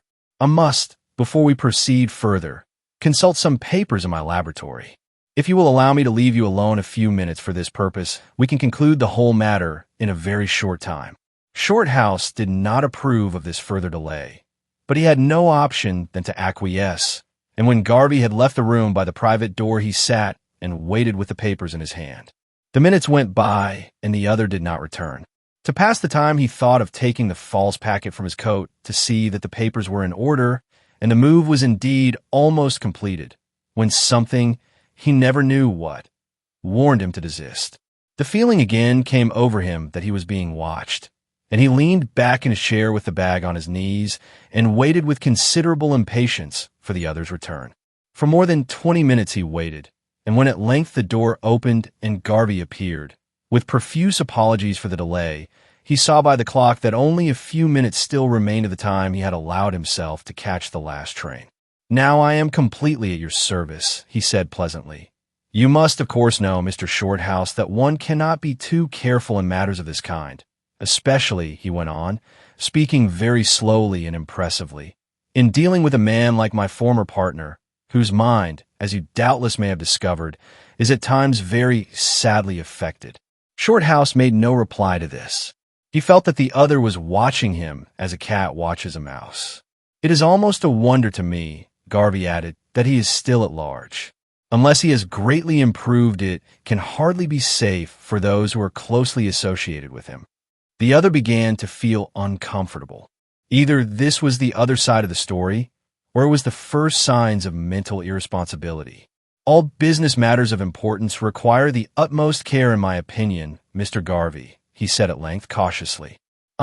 Then, as I thought, you have had a great deal to put up with from him," Garvey said, with his eyes fixed on his companion's face.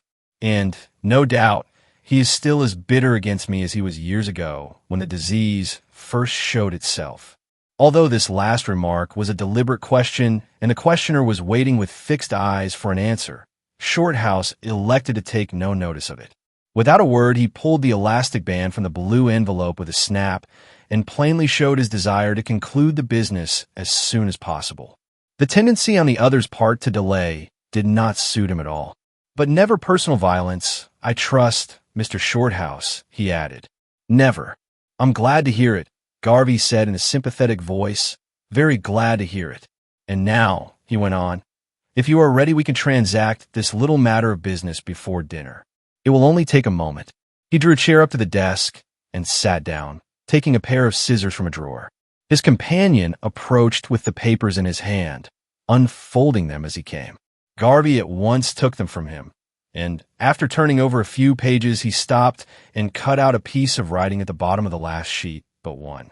Holding it up to him, Shorthouse read the words "Joel Garvey" in faded ink. "There, that's my signature," he said, "and I've cut it out. It must be nearly 20 years since I wrote it, and now I'm going to burn it." He went to the fire and stooped over to burn the little slip of paper, and while he watched it being consumed, Shorthouse put the real papers in his pocket and slipped the imitation ones into the bag. Garvey turned just in time to see this latter movement. "I'm putting the papers back," Shorthouse said quietly. "You've done with them, I think." "Certainly," he replied, as completely deceived he saw the blue envelope disappear into the black bag and watched Shorthouse turn the key. "They no longer have the slightest interest for me." As he spoke, he moved over to the sideboard and, pouring himself out a small glass of whiskey, asked his visitor if he might do the same for him. But the visitor declined and was already putting on his overcoat when Garvey turned with genuine surprise on his face. "You surely are not going back to New York tonight, Mr. Shorthouse?" he said, in a voice of astonishment. "I've just time to catch the 7.15 if I'm quick." "But I never heard of such a thing," Garvey said. "Of course I took it for granted that you would stay the night." "It's kind of you," said Shorthouse, "but really I must return tonight. I never expected to stay." The two men stood facing each other. Garvey pulled out his watch. "I'm exceedingly sorry," he said, "but, upon my word, I took it for granted you would stay. I ought to have said so long ago. I'm such a lonely fellow and so little accustomed to visitors that I fear I forgot my manners altogether. But in any case, Mr. Shorthouse, you cannot catch the 7.15, for it's already after 6 o'clock, and that's the last train tonight." Garvey spoke very quickly, almost eagerly, but his voice sounded genuine. "There's time if I walk quickly," said the young man with decision, moving towards the door. He glanced at his watch as he went. Hitherto, he had gone by the clock on the mantelpiece. To his dismay, he saw that it was, as his host had said, long after 6. The clock was half an hour slow, and he realized at once that it was no longer possible to catch the train. Had the hands of the clock been moved back intentionally? Had he been purposely detained? Unpleasant thoughts flashed into his brain and made him hesitate before taking the next step.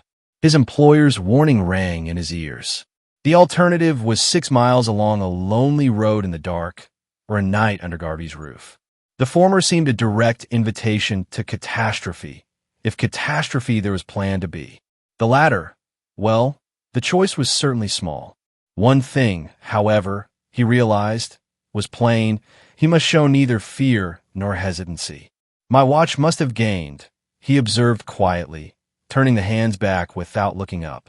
It seems I have certainly missed that train, and shall be obliged to throw myself upon your hospitality. But, believe me, I had no intention of putting you out to any such extent.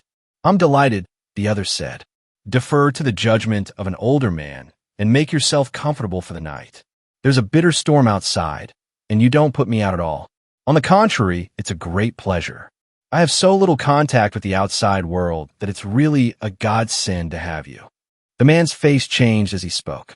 His manner was cordial and sincere. Shorthouse began to feel ashamed of his doubts and to read between the lines of his employer's warning. He took off his coat, and the two men moved to the armchairs beside the fire. You see, Garvey went on in a lowered voice, I understand your hesitancy perfectly.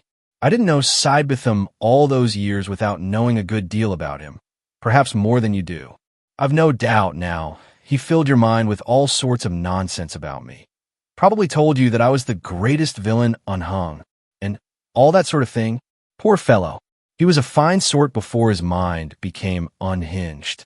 One of his fancies used to be that everybody else was insane, or just about to become insane. Is he still as bad as that?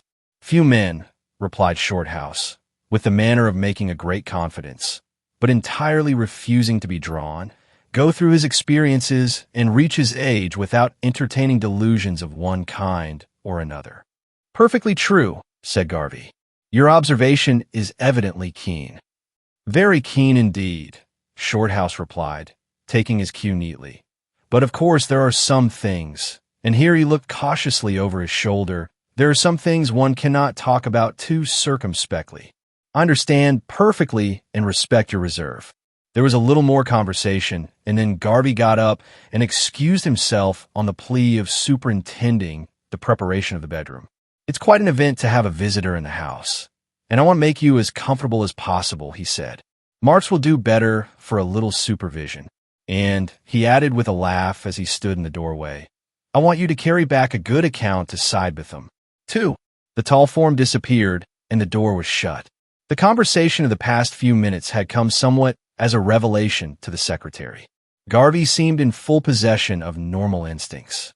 There was no doubt as to the sincerity of his manner and intentions. The suspicions of the first hour began to vanish like mist before the sun. Sidebetham's portentous warnings and the mystery with which he surrounded the whole episode had been allowed to unduly influence his mind. The loneliness of the situation and the bleak nature of the surroundings had helped to complete the illusion. He began to be ashamed of his suspicions, and a change commenced gradually to be wrought in his thoughts. Anyhow, a dinner and a bed were preferable to 6 miles in the dark, no dinner, and a cold train into the bargain. Garvey returned presently. We'll do the best we can for you, he said, dropping into the deep armchair on the other side of the fire. Marks is a good servant if you watch him all the time. You must always stand over a Jew, though, if you want things done properly. They're tricky and uncertain unless they're working for their own interest. But Marks might be worse, I'll admit. He's been with me for nearly 20 years. Cook, valet, housemaid, and butler all in one. In the old days, he was a clerk in our office in Chicago. Garvey rattled on, and Shorthouse listened with occasional remarks thrown in. The former seemed pleased to have somebody to talk to, and the sound of his own voice was evidently sweet music in his ears. After a few minutes, he crossed over to the sideboard and again took up the decanter of whiskey, holding it to the light. You will join me this time, he said pleasantly, pouring out 2 glasses. It will give us an appetite for dinner. And this time Shorthouse did not refuse. The liquor was mellow and soft, and the men took 2 glasses apiece. Excellent, remarked the secretary. Glad you appreciate it, said the host, smacking his lips. It's very old whiskey, and I rarely touch it when I'm alone. But this, he added, is a special occasion, isn't it? Shorthouse was in the act of putting his glass down when something drew his eyes suddenly to the other's face. A strange note in the man's voice caught his attention and communicated alarm to his nerves. A new light shone in Garvey's eyes, and there flitted momentarily across his strong features the shadow of something that set the secretary's nerves tingling. A mist spread before his eyes, and the unaccountable belief rose strong in him that he was staring into the visage of an untamed animal. Close to his heart, there was something that was wild, fierce, savage. An involuntary shiver ran over him and seemed to dispel the strange fancy as suddenly as it had come. He met the other's eye with a smile, the counterpart of which in his heart was vivid horror. "It is a special occasion," he said, as naturally as possible, "and allow me to add, very special whiskey." Garvey appeared delighted.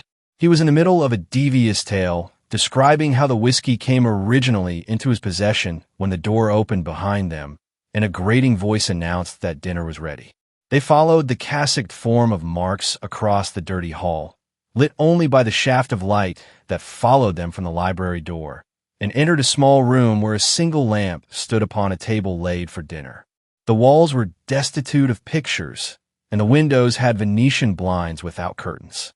There was no fire in the grate, and when the men sat down facing each other, Shorthouse noticed that, while his own cover was laid with its due proportion of glasses and cutlery, his companion had nothing before him but a soup plate, without fork, knife, or spoon beside it.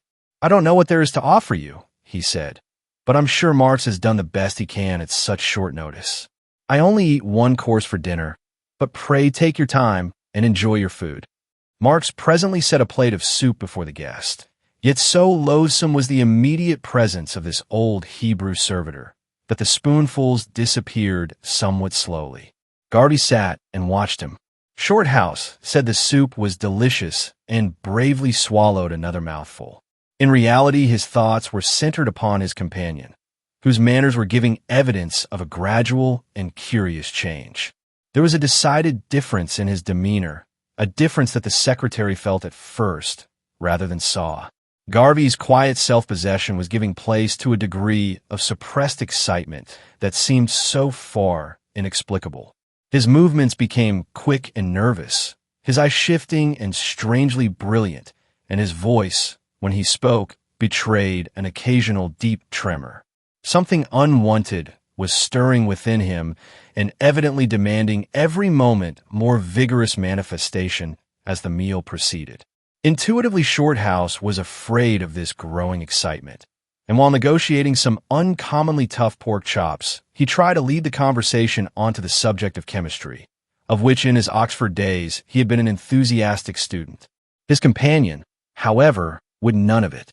It seemed to have lost interest for him, and he would barely condescend to respond. When Marks presently returned with a plate of steaming eggs and bacon, the subject dropped of its own accord. "An inadequate dinner dish," Garvey said, as soon as the man was gone, "but better than nothing, I hope." Shorthouse remarked that he was exceedingly fond of bacon and eggs, and, looking up at the last word, saw that Garvey's face was twitching convulsively and that he was almost wriggling in his chair. He quieted down, however, under the secretary's gaze and observed, though evidently with an effort, "Very good of you to say so. Wish I could join you. Only I never eat such stuff. I only take one course for dinner." Shorthouse began to feel some curiosity as to what the nature of this one course might be, but he made no further remark and contented himself with noting mentally that his companion's excitement seemed to be rapidly growing beyond his control. There was something uncanny about it, and he began to wish he had chosen the alternative of the walk to the station. "I'm glad to see you never speak when Marks is in the room," said Garvey presently. "I'm sure it's better not. Don't you think so?" He appeared to wait eagerly for the answer. "Undoubtedly," said the puzzled secretary. "Yes," the other went on quickly. "He's an excellent man, but he has one drawback, a really horrid one. You may but know, you could hardly have noticed it yet. Not drink, I trust," said Shorthouse, who would rather have discussed any other subject than the odious Jew. "Worse than that a great deal," Garvey replied, evidently expecting the other to draw him out. But Shorthouse was in no mood to hear anything horrible, and he declined to step into the trap. "The best of servants have their faults," he said coldly. "I'll tell you what it is if you like," Garvey went on, still speaking very low and leaning forward over the table so that his face came close to the flame of the lamp. Only we must speak quietly in case he's listening. I'll tell you what it is, if you think you won't be frightened. Nothing frightens me, he laughed. Garvey must understand that at all events. Nothing can frighten me, he repeated. I'm glad of that, for it frightens me a good deal sometimes. Shorthouse feigned indifference. Yet he was aware that his heart was beating a little quicker and that there was a sensation of chilliness in his back. He waited in silence for what was to come. He has a horrible predilection for vacuums, Garvey went on presently in a still lower voice and thrusting his face farther forward under the lamp. Vacuums, exclaimed the secretary in spite of himself. What in the world do you mean? What I say, of course. He's always tumbling into them, so that I can't find him or get at him. He hides there for hours at a time, and for the life of me, I can't make out what he does there. Shorthouse stared his companion straight in the eyes. What in the name of heaven was he talking about? Do you suppose he goes there for a change of air? Or to escape? He went on in a louder voice. Shorthouse could have laughed outright, but for the expression of the other's face. I should not think there was much air of any sort in a vacuum, he said quietly. That's exactly what I feel, continued Garvey with ever-growing excitement. That's the horrid part of it. How the devil does he live there? You see, have you ever followed him there? Interrupted the secretary. The other leaned back in his chair and drew a deep sigh. Never. It's impossible. You see, I can't follow him. There's not room for two. A vacuum only holds one comfortably. Marx knows that. He's out of my reach altogether once he's fairly inside. He knows the best side of a bargain. He's a regular Jew. That is a drawback to a servant, of course. Shorthouse spoke slowly, with his eyes on his plate. A drawback, interrupted the other with an ugly chuckle. I call it a draw-in. That's what I call it. A draw-in does seem a more accurate term, assented Shorthouse. But, he went on, I thought that nature abhorred a vacuum. She used to, when I was at school. Though perhaps it's so long ago. He hesitated and looked up. Something in Garvey's face, something he had felt before he looked up, stopped his tongue and froze the words in his throat. His lips refused to move and became suddenly dry. Again the mist rose before his eyes, and the appalling shadow dropped its veil over the face before him. Garvey's features began to burn and glow. Then they seemed to coarsen and somehow slip confusedly together. He stared for a second, it seemed only for a second, into the visage of a ferocious and abominable animal.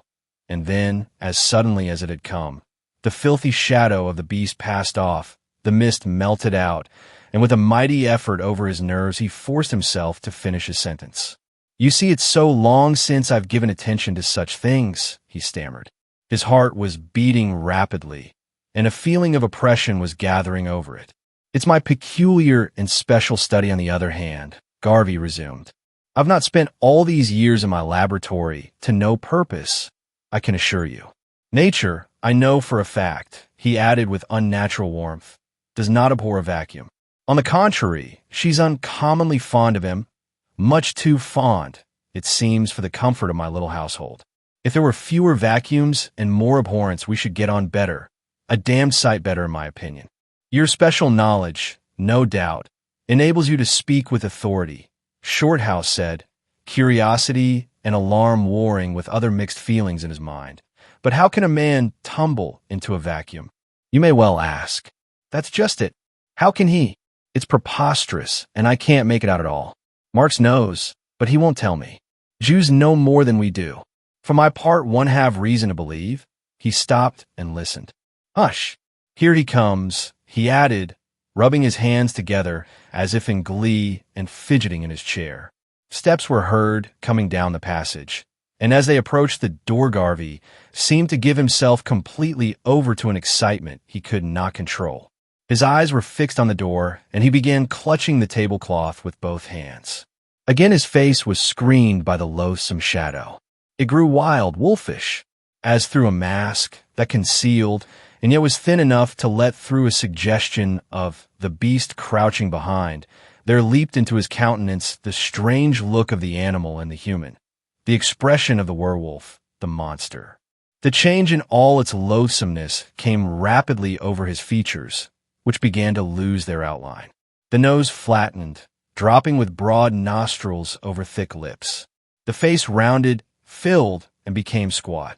The eyes, which, luckily for Shorthouse, no longer sought his own, glowed with the light of untamed appetite and bestial greed. The hands left the cloth and grasped the edges of the plate, and then clutched the cloth again. "This is my course coming now," said Garvey, in a deep guttural voice. He was shivering. His upper lip was partly lifted and showed the teeth, white and gleaming. A moment later the door opened, and Marks hurried into the room and set a dish in front of his master. Garvey half rose to meet him, stretching out his hands and grinning horribly. With his mouth, he made a sound like the snarl of an animal. The dish before him was steaming, but the slight vapor rising from it betrayed by its odor that it was not born of a fire of coals. It was the natural heat of flesh warmed by the fires of life, only just expelled. The moment the dish rested on the table, Garvey pushed away his own plate and drew the other up close under his mouth. Then he seized the food in both hands and commenced to tear it with his teeth, grunting as he did so. Shorthouse closed his eyes with a feeling of nausea. When he looked up again, the lips and jaw of the man opposite were stained with crimson. The whole man was transformed. A feasting tiger, starved and ravenous, but without a tiger's grace. This was what he watched for several minutes, transfixed with horror and disgust. Marks had already taken his departure, knowing evidently what was not good for the eyes to look upon, and Shorthouse knew at last that he was sitting face to face with a madman. The ghastly meal was finished in an incredibly short time, and nothing was left but a tiny pool of red liquid rapidly hardening. Garvey leaned back heavily in his chair and sighed. His smeared face, withdrawn now from the glare of the lamp, began to resume its normal appearance. Presently, he looked up at his guest and said in his natural voice, "I hope you've had enough to eat. You wouldn't care for this, you know," with a downward glance. Shorthouse met his eyes with an inward loathing, and it was impossible not to show some of the repugnance he felt. In the other's face, however, he thought he saw a subdued, cowed expression, but he found nothing to say. "Marks will be in presently," Garvey went on. "He's either listening or in a vacuum." "Does he choose any particular time for his visits?" the secretary managed to ask. "He generally goes after dinner, just about this time, in fact. But he's not gone yet," he added, shrugging his shoulders, "for I think I hear him coming." Shorthouse wondered whether vacuum was possibly synonymous with wine cellar, but gave no expression to his thoughts. With chills of horror still running up and down his back, he saw Marks come in with a basin and towel, while Garvey thrust up his face just as an animal puts up its muzzle to be rubbed. "Now we'll have coffee in the library, if you're ready," he said, in the tone of a gentleman addressing his guests after a dinner party. Shorthouse picked up the bag, which had lain all this time between his feet, and walked through the door his host held open for him. Side by side, they crossed the dark hall together, and, to his disgust, Garvey linked an arm in his, and with his face so close to the secretary's ear that he felt the warm breath, said in a thick voice, "You're uncommonly careful with that bag, Mr. Shorthouse. It surely must contain something more than the bundle of papers." "Nothing but the papers," he answered, feeling the hand burning upon his arm and wishing he were miles away from the house and its abominable occupants. "Quite sure?" asked the other with an odious and suggestive chuckle. "Is there any meat in it? Fresh meat? Raw meat?" The secretary felt, somehow, that at the least sign of fear the beast on his arm would leap upon him and tear him with his teeth. "Nothing of the sort," he answered vigorously. "It wouldn't hold enough to feed a cat." "True," said Garvey with a vile sigh, while the other felt the hand upon his arm twitch up and down as if feeling the flesh. "True, it's too small to be of any real use. As you say, it wouldn't hold enough to feed a cat." Shorthouse was unable to suppress a cry. The muscles of his fingers, too, relaxed in spite of himself, and he let the black bag drop with a bang to the floor. Garvey instantly withdrew his arm and turned with a quick movement. But the secretary had regained his control as suddenly as he had lost it, and he met the maniac's eyes with a steady and aggressive glare. "There, you see, it's quite light. It makes no appreciable noise when I drop it." He picked it up and let it fall again, as if he had dropped it for the first time purposely. The ruse was successful. "Yes, you're right," Garvey said, still standing in the doorway and staring at him. "At any rate, it wouldn't hold enough for two," he laughed. And as he closed the door, the horrid laughter echoed in the empty hall. They sat down by a blazing fire, and Shorthouse was glad to feel its warmth. Marks presently brought in coffee. A glass of the old whiskey and a good cigar helped to restore equilibrium. For some minutes the men sat in silence, staring into the fire. Then, without looking up, Garvey said in a quiet voice, "I suppose it was a shock to you to see me eat raw meat like that. I must apologize if it was unpleasant to you. But it's all I can eat, and it's the only meal I take in the 24 hours. Best nourishment in the world, no doubt, though I should think it might be a trifle strong for some stomachs." He tried to lead the conversation away from so unpleasant a subject, and went on to talk rapidly of the values of different foods, of vegetarianism and vegetarians, and of men who had gone for long periods without any food at all. Garvey listened apparently without interest and had nothing to say. At the first pause, he jumped in eagerly. "When the hunger is really great on me," he said, still gazing into the fire, "I simply cannot control myself. I must have raw meat, the first I can get." Here he raised his shining eyes, and Shorthouse felt his hair beginning to rise. "It comes upon me, so suddenly too. I never can tell when to expect it. A year ago the passion rose in me like a whirlwind, and Marks was out, and I couldn't get meat. I had to get something, or I should have bitten myself. Just when it was getting unbearable, my dog ran out from beneath the sofa. It was a spaniel." Shorthouse responded with an effort. He hardly knew what he was saying, and his skin crawled, as if a million ants were moving over it. There was a pause of several minutes. "I've bitten Marks all over," Garvey went on presently in his strange, quiet voice, and as if he were speaking of apples. "But he's bitter. I doubt if the hunger could ever make me do it again. Probably that's what first drove him to take shelter in a vacuum." He chuckled hideously as he thought of this solution of his attendants' disappearances. Shorthouse seized the poker and poked the fire as if his life depended on it. But when the banging and clattering was over, Garvey continued his remarks with the same calmness. The next sentence, however, was never finished. The secretary had got upon his feet suddenly. "I shall ask your permission to retire," he said in a determined voice. "I'm tired tonight. Will you be good enough to show me my room?" Garvey looked up at him with a curious cringing expression behind which there shone the gleam of cunning passion. "Certainly," he said, rising from his chair. "You've had a tiring journey. I ought to have thought of that before." He took the candle from the table and lit it, and the fingers that held the match trembled. "We needn't trouble Marks," he explained. "That beast's in his vacuum by this time."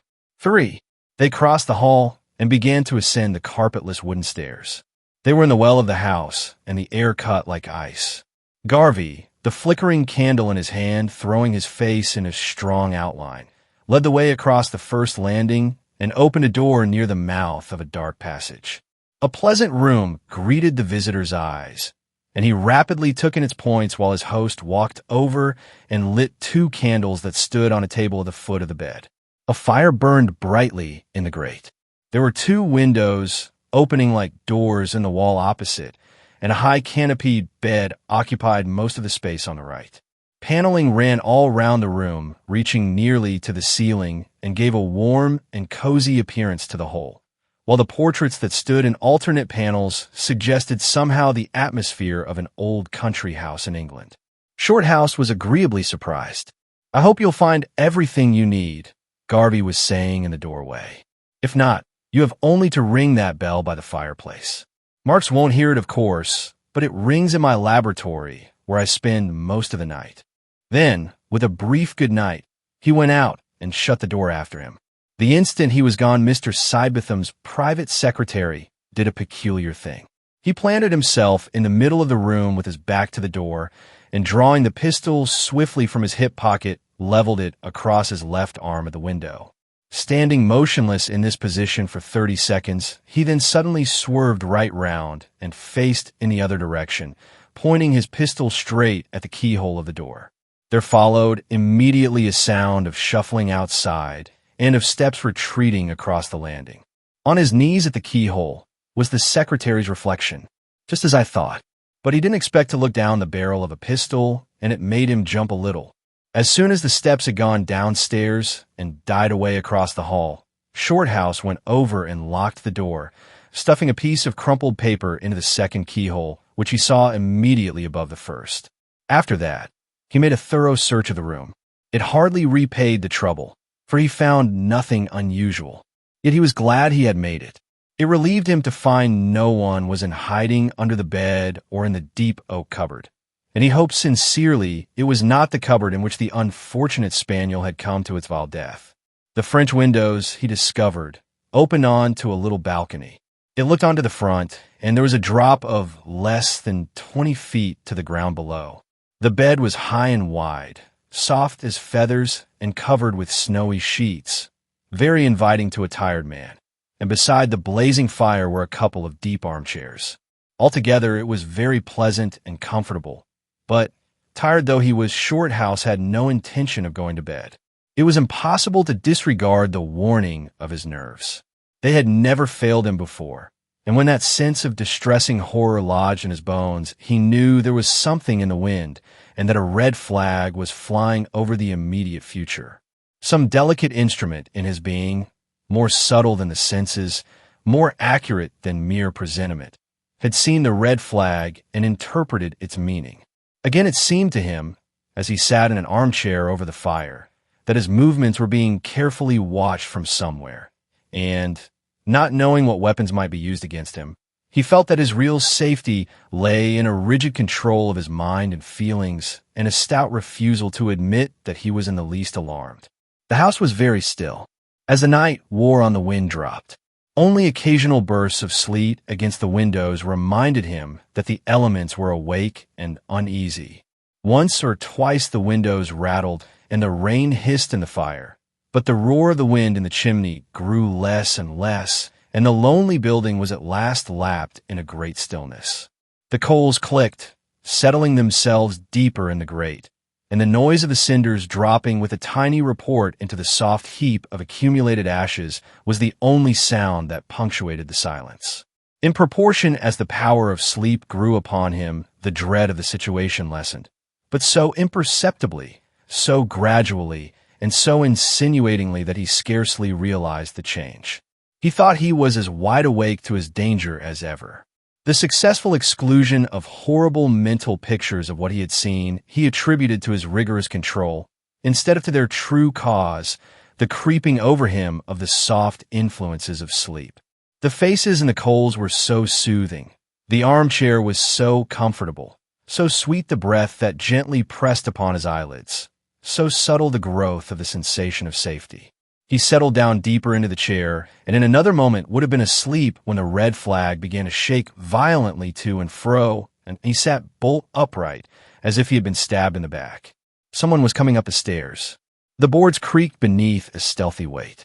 Shorthouse sprang from the chair and crossed the room swiftly, taking up his position beside the door, but out of range of the keyhole. The two candles flared unevenly on the table at the foot of the bed. The steps were slow and cautious. It seemed 30 seconds between each one, but the person who was taking them was very close to the door. Already he had topped the stairs and was shuffling almost silently across the bit of landing. The secretary slipped his hand into his pistol pocket and drew back further against the wall, and hardly had he completed the movement when the sounds abruptly ceased, and he knew that somebody was standing just outside the door and preparing for a careful observation through the keyhole. He was in no sense a coward. In action, he was never afraid. It was the waiting and wondering and the uncertainty that might have loosened his nerves a little. But, somehow, a wave of intense horror swept over him for a second as he thought of the bestial maniac and his attendant Jew, and he would rather have faced a pack of wolves than have to do with either of these men. Something brushing gently against the door set his nerves tingling afresh and made him tighten his grasp on the pistol. The steel was cold and slippery in his moist fingers. What an awful noise it would make when he pulled the trigger. If the door were to open, how close he would be to the figure that came in. Yet he knew it was locked on the inside and could not possibly open. Again, something brushed against the panel beside him, and a second later the piece of crumpled paper fell from the keyhole to the floor, while the piece of thin wire that had accomplished this result showed its point for a moment in the room and was then swiftly withdrawn. Somebody was evidently peering now through the keyhole, and realizing this fact, the spirit of attack entered into the heart of the beleaguered man. Raising aloft his right hand, he brought it suddenly down with a resounding crash upon the panel of the door next the keyhole. A crash that, to the crouching eavesdropper, must have seemed like a clap of thunder out of a clear sky. There was a gasp and a slight lurching against the door, and the midnight listener rose startled and alarmed. For Shorthouse plainly heard the tread of feet across the landing and down the stairs till they were lost in the silences of the hall. Only this time it seemed to him that there were 4 feet instead of 2. Quickly stuffing the paper back into the keyhole, he was in the act of walking back to the fireplace when, over his shoulder, he caught sight of a white face pressed in outline against the outside of the window. It was blurred in the streams of sleet, but the white of the moving eyes was unmistakable. He turned instantly to meet it, but the face was withdrawn like a flash, and darkness rushed in to fill the gap where it had appeared. Watched on both sides, he reflected, but he was not to be surprised into any sudden action, and quietly walking over to the fireplace, as if he had seen nothing unusual, he stirred the coals a moment, and then strolled leisurely over to the window. Steeling his nerves, which quivered a moment in spite of his will, he opened the window and stepped out on to the balcony. The wind, which he thought had dropped, rushed past him into the room and extinguished one of the candles, while a volley of fine cold rain burst all over his face. At first he could see nothing, and the darkness came close up to his eyes like a wall.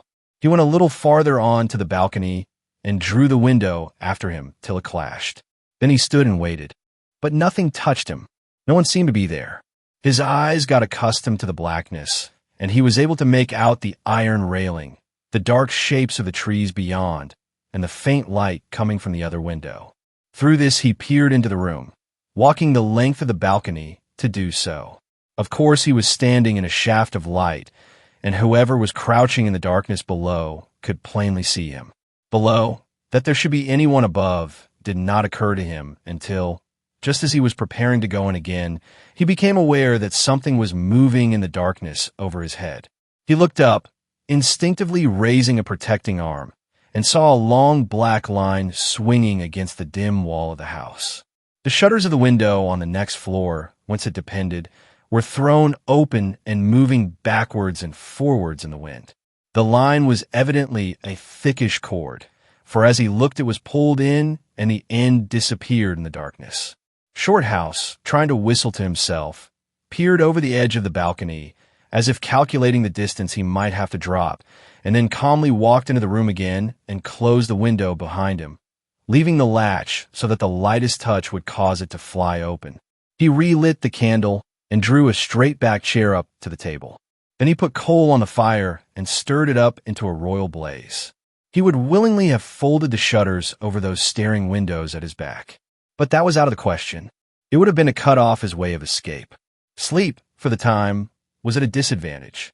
His brain was full of blood, and every nerve was tingling. He felt as if countless eyes were upon him, and scores of stained hands were stretching out from the corners and crannies of the house to seize him. Crouching figures of hideous Jews, stood everywhere about him, where shelter was, creeping forward out of the shadows when he was not looking, and retreating swiftly and silently when he turned his head. Wherever he looked, other eyes met his own, and though they melted away under his steady, confident gaze, he knew they would wax and draw in upon him the instant his glances weakened and his will wavered. Though there were no sounds, he knew that in the well of the house there was movement going on and preparation. And this knowledge, inasmuch as it came to him irresistibly and through other and more subtle channels than those of the senses, kept the sense of horror fresh in his blood and made him alert and awake. But no matter how great the dread in the heart, the power of sleep will eventually overcome it. Exhausted nature is irresistible, and as the minutes wore on and midnight passed, He realized that nature was vigorously asserting herself and sleep was creeping upon him from the extremities. To lessen the danger, he took out his pencil and began to draw the articles of furniture in the room. He worked into elaborate detail the cupboard, the mantelpiece, and the bed, and from these he passed on to the portraits. Being possessed of genuine skill, he found the occupation sufficiently absorbing. It kept the blood in his brain, and that kept him awake. The pictures, moreover, now that he considered them for the first time, were exceedingly well painted. Owing to the dim light, he centered his attention upon the portraits beside the fireplace. On the right was a woman, with a sweet, gentle face and a figure of great refinement. On the left was a full-size figure of a big handsome man with a full beard and wearing a hunting costume of ancient date. From time to time, he turned to the windows behind him, but the vision of the face was not repeated. More than once, too, he went to the door and listened, but the silence was so profound in the house that he gradually came to believe the plan of attack had been abandoned. Once he went out onto the balcony, but the sleet stung his face, and he only had time to see that the shutters above were closed when he was obliged to seek the shelter of the room again. In this way the hours passed. The fire died down and the room grew chilly. Shorthouse had made several sketches of the two heads and was beginning to feel overpoweringly weary. His feet and his hands were cold, and his yawns were prodigious. It seemed ages and ages since the steps had come to listen at his door, and the face had watched him from the window. A feeling of safety had somehow come to him. In reality, he was exhausted. His one desire was to drop upon the soft white bed and yield himself up to sleep without any further struggle. He rose from his chair with a series of yawns that refused to be stifled and looked at his watch. It was close upon 3 in the morning. He made up his mind that he would lie down with his clothes on and get some sleep. It was safe enough. The door was locked on the inside and the window was fastened. Putting the bag on the table near his pillow, he blew out the candles and dropped with a sense of careless and delicious exhaustion upon the soft mattress. In 5 minutes, he was sound asleep. There had scarcely been time for the dreams to come when he found himself lying sideways across the bed with wide, open eyes staring into the darkness. Someone had touched him, and he had writhed away in his sleep as from something unholy. The movement had awakened him. The room was simply black. No light came from the windows, and the fire had gone out as completely as if water had been poured upon it. He gazed into a sheet of impenetrable darkness that came close up to his face like a wall. His first thought was for the papers in his coat, and his hand flew to the pocket. They were safe, and the relief caused by this discovery left his mind instantly free for other reflections. And the realization that at once came to him with a touch of dismay was that during his sleep some definite change had been effected in the room. He felt this with that intuitive certainty which amounts to positive knowledge. The room was utterly still, but the corroboration that was speedily brought to him seemed at once to fill the darkness with a whispering, secret life that chilled his blood and made the sheet feel like ice against his cheek. Hark! This was it.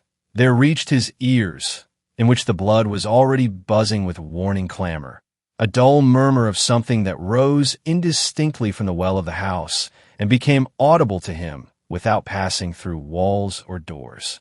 There seemed no solid surface between him, lying on the bed, and the landing, between the landing and the stairs, and between the stairs and the hall beyond. He knew that the door of the room was standing open. Therefore, it had been opened from the inside. Yet the window was fastened, also on the inside. Hardly was this realized when the conspiring silence of the hour was broken by another and a more definite sound. A step was coming along the passage. A certain bruise on the hip told Shorthouse that the pistol in his pocket was ready for use, and he drew it out quickly and cocked it. Then he just had time to slip over the edge of the bed and crouch down on the floor when the step halted on the threshold of the room. The bed was thus between him and the open door. The window was at his back. He waited in the darkness.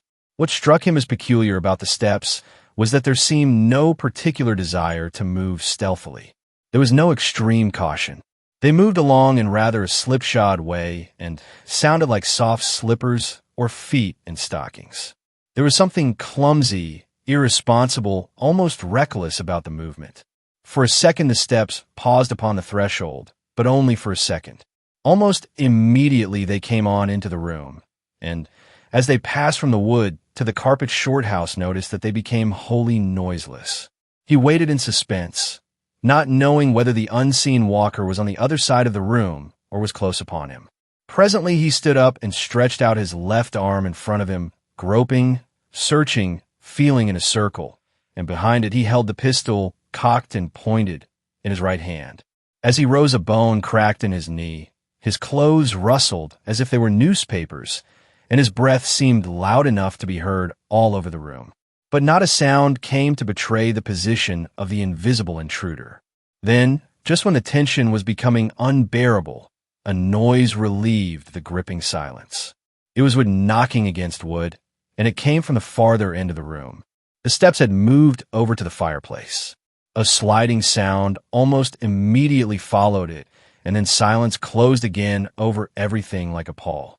For another 5 minutes, Shorthouse waited, and then the suspense became too much. He could not stand that open door. The candles were close beside him, and he struck a match and lit them, expecting in the sudden glare to receive at least a terrific blow. But nothing happened, and he saw at once that the room was entirely empty. Walking over with the pistol cocked, he peered out into the darkness of the landing and then closed the door and turned the key. Then he searched the room, bed, cupboard, table, curtains, everything that could have concealed a man, but found no trace of the intruder. The owner of the footsteps had disappeared like a ghost into the shadows of the night. But for one fact he might have imagined that he had been dreaming. The bag had vanished. There was no more sleep for Shorthouse that night. His watch pointed to 4 a.m., and there were still 3 hours before daylight. He sat down at the table and continued his sketches. With fixed determination, he went on with his drawing and began a new outline of the man's head. There was something in the expression that continually evaded him.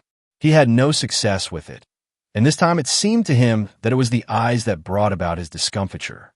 He held up his pencil before his face to measure the distance between the nose and the eyes, and to his amazement, he saw that a change had come over the features. The eyes were no longer open. The lids had closed. For a second, he stood in a sort of stupefied astonishment. A push would have toppled him over. Then he sprang to his feet and held a candle close up to the picture. The eyelids quivered, the eyelashes trembled. Then, right before his gaze, the eyes opened and looked straight into his own. 2 holes were cut in the panel, and this pair of eyes, human eyes, just fitted them.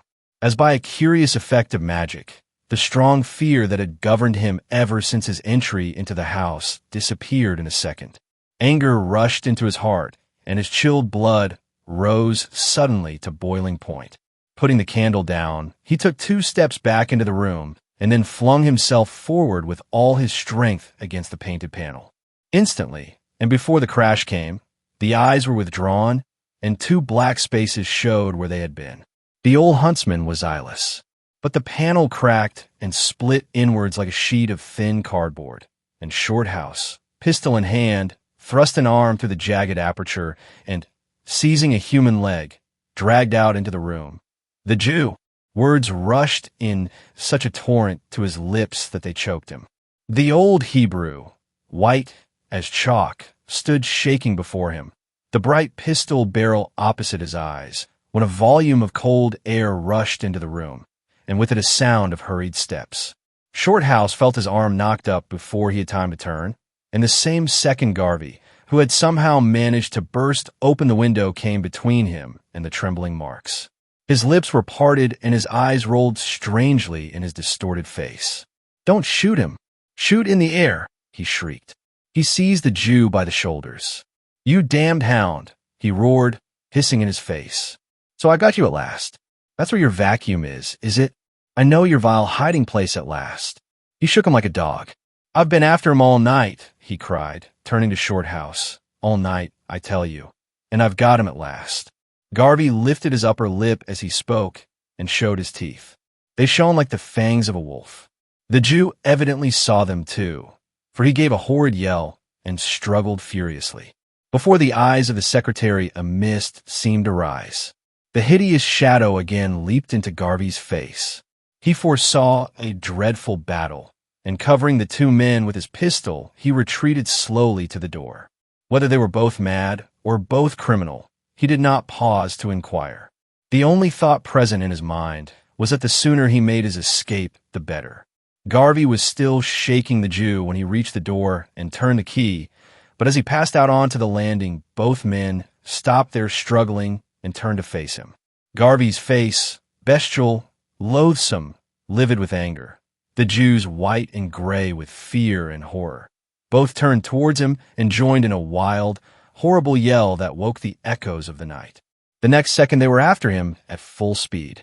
Shorthouse slammed the door in their faces and was at the foot of the stairs, crouching in the shadow, before they were out upon the landing. They tore shrieking down the stairs and past him, into the hall, and, wholly unnoticed, Shorthouse whipped up the stairs again, crossed the bedroom, and dropped from the balcony into the soft snow.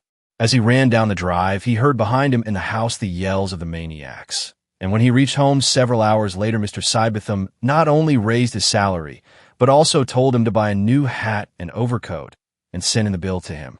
Skeleton Lake, an episode in camp. The utter loneliness of our moose camp on Skeleton Lake had impressed us from the beginning, in the Quebec backwoods. 5 days by trail and canoe from civilization. And perhaps the singular name contributed a little to the sensation of eeriness that made itself felt in the camp circle when once the sun was down and the late October mists began rising from the lake and winding their way in among the tree trunks. For, in these regions, all names of lakes and hills and islands have their origin in some actual event, taking either the name of a chief participant, such as Smith's Ridge, or claiming a place in the map by perpetuating some special feature of the journey or the scenery, such as Long Island, Deep Rapids, or Rainy Lake. All names thus have their meaning and are usually pretty recently acquired, while the majority are self-explanatory and suggest human and pioneer relations. Skeleton Lake, therefore, was a name full of suggestion, and though none of us knew the origin or the story of its birth, we all were conscious of a certain lugubrious atmosphere that haunted its shores and islands, and but for the evidences of recent moose tracks in its neighborhood, we should probably have pitched our tents elsewhere. For several hundred miles, in any direction, we knew of only one other party of whites. They had journeyed up on the train with us, getting in at North Bay and hailing for Boston Way. A common goal and object had served by way of introduction, but the acquaintance had made little progress. This noisy, aggressive Yankee did not suit our fancy much as a possible neighbor, and it was only a slight intimacy between his chief guide, Jake the Swede, and one of our men that kept the thing going at all. They went into camp on Beaver Creek, 50 miles and more to the west of us. But that was 6 weeks ago, and seemed as many months, for days and nights pass slowly in these solitudes, and the scale of time changes wonderfully. Our men always seemed to know by instinct pretty well where them other fellows was moving, but in the interval no one had come across their trails, or once so much as heard their rifle shots. Our little camp consisted of the professor, his wife, a splendid shot and keen woodswoman, and myself. We had a guide apiece, and hunted daily in pairs from before sunrise till dark. It was our last evening in the woods, and the professor was lying in my little wedge tent, discussing the dangers of hunting alone in couples in this way. The flap of the tent hung back and let in fragrant odors of cooking over an open wood fire.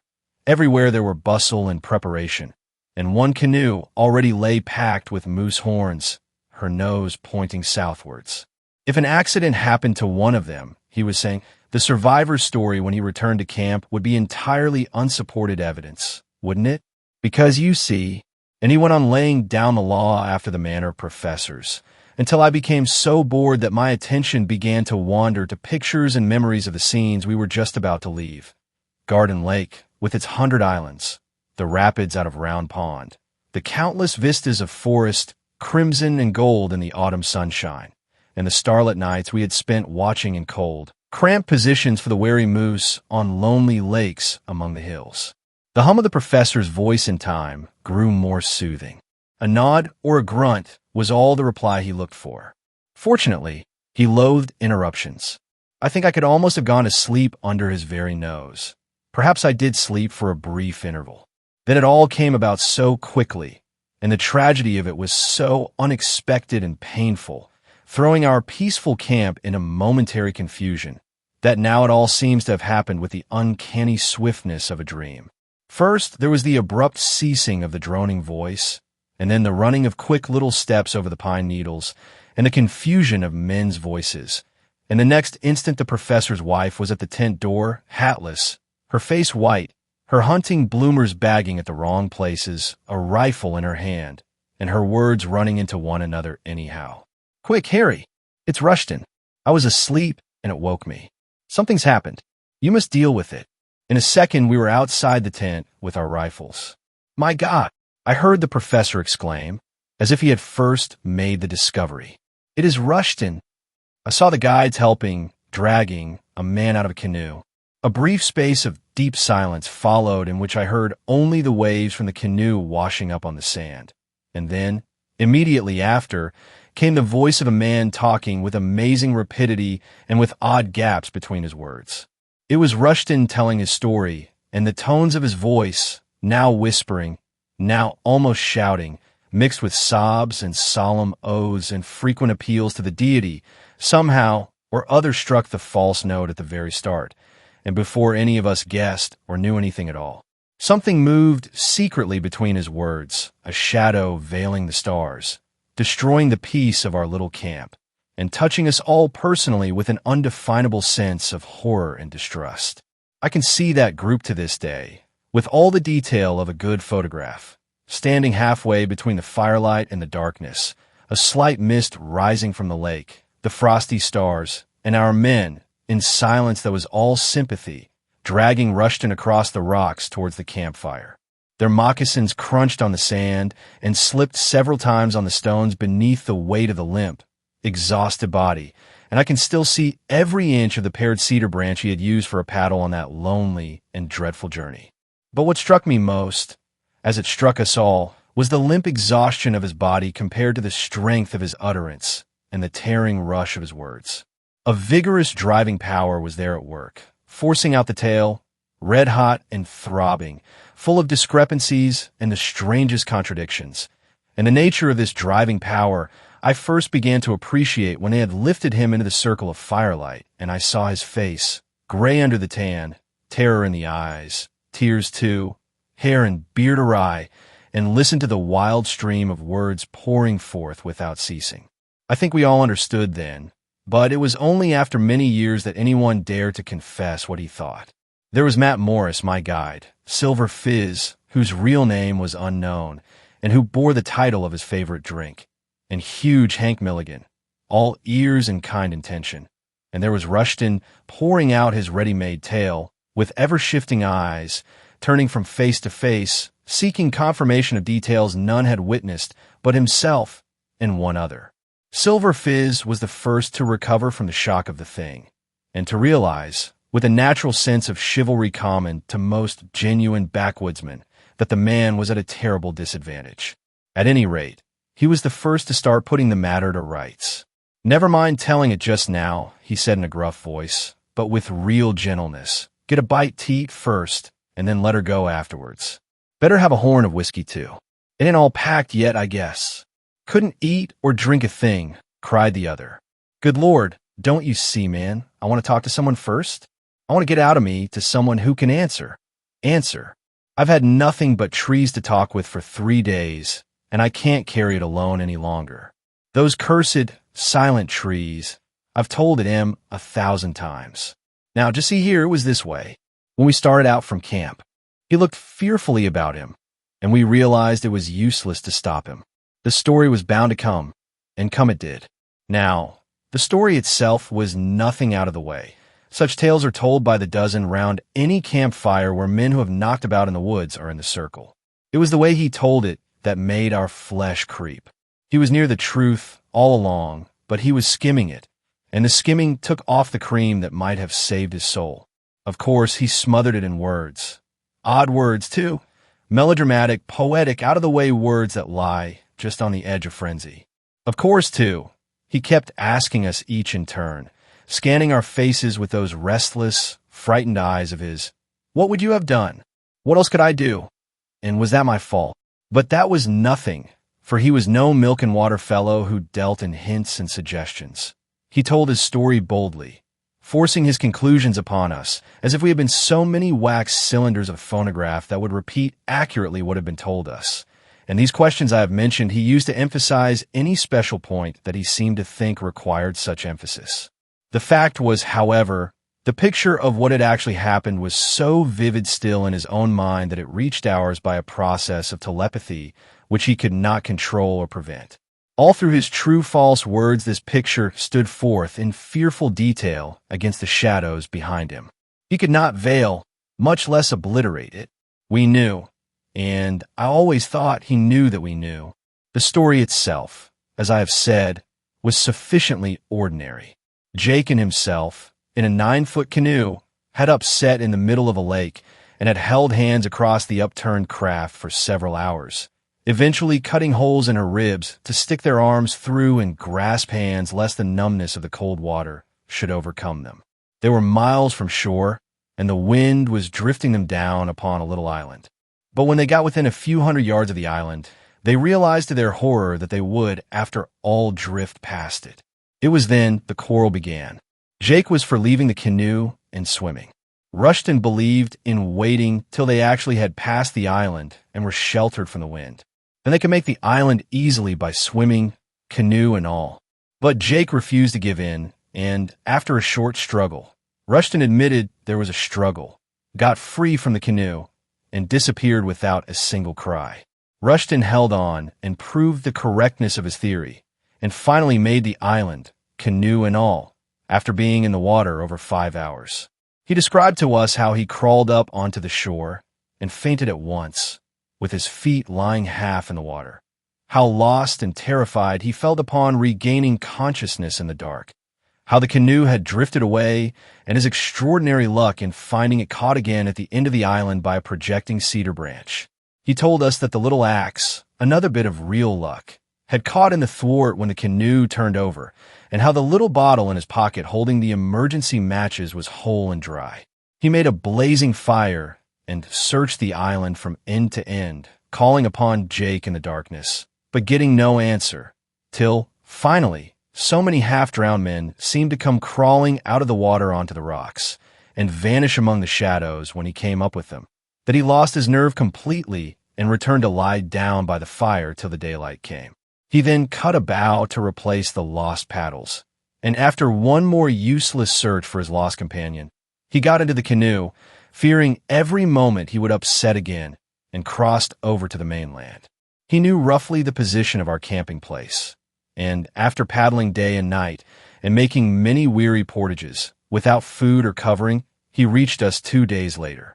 This, more or less, was the story, and we, knowing whereof he spoke, knew that every word was literally true, and at the same time went to the building up of a hideous and prodigious lie. Once the recital was over, he collapsed, and Silver Fizz, after a general expression of sympathy from the rest of us, came again to the rescue. But now, Mr., you just got to eat and drink whether you've a mind to or no. And Matt Morris, cook that night, soon had the fried trout and bacon, and the wheat cakes and hot coffee passing round a rather silent and oppressed circle.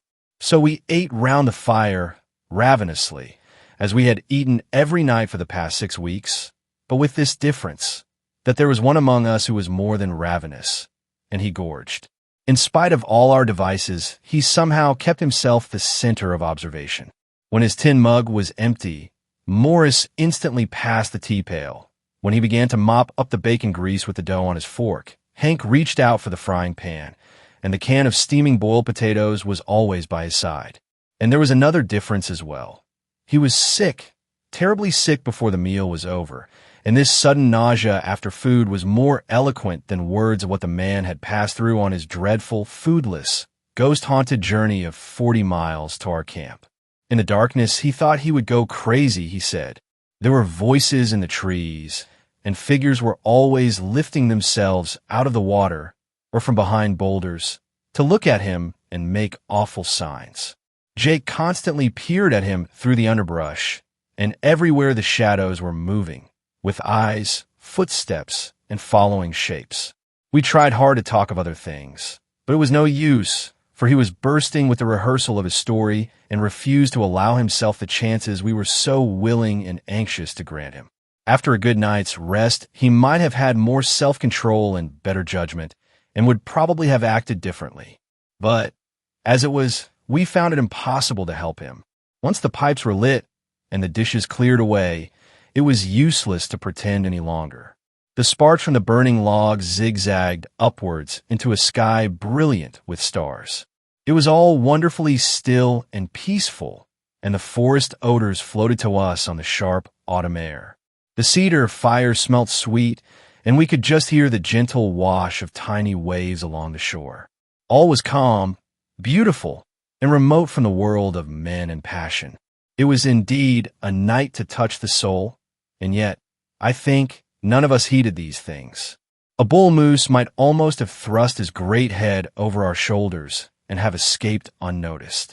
The death of Jake the Swede, with its sinister setting, was the real presence that held the center of the stage and compelled attention. "You won't perhaps care to come along, mister," said Morris, by way of a beginning. "But I guess I'll go with one of the boys here and have a hunt for it." "Sure," said Hank. "Jake and I done some big-ish trips together in the old days, and I'll do that much for him. It's deep water, they tell me. Round them islands," added Silver Fizz, "but we'll find it, sure pop, if it's thar." They all spoke of the body as it. There was a minute or two of heavy silence, and then Rushton again burst out with his story in almost the identical words he had used before. It was almost as if he had learned it by heart. He wholly failed to appreciate the efforts of the others to let him off. Silver Fizz rushed in, hoping to stop him, Morris and Hank closely following his lead. "I once knew another traveling partner of his," he began quickly. "Used to live down Moose Jaw Rapids way."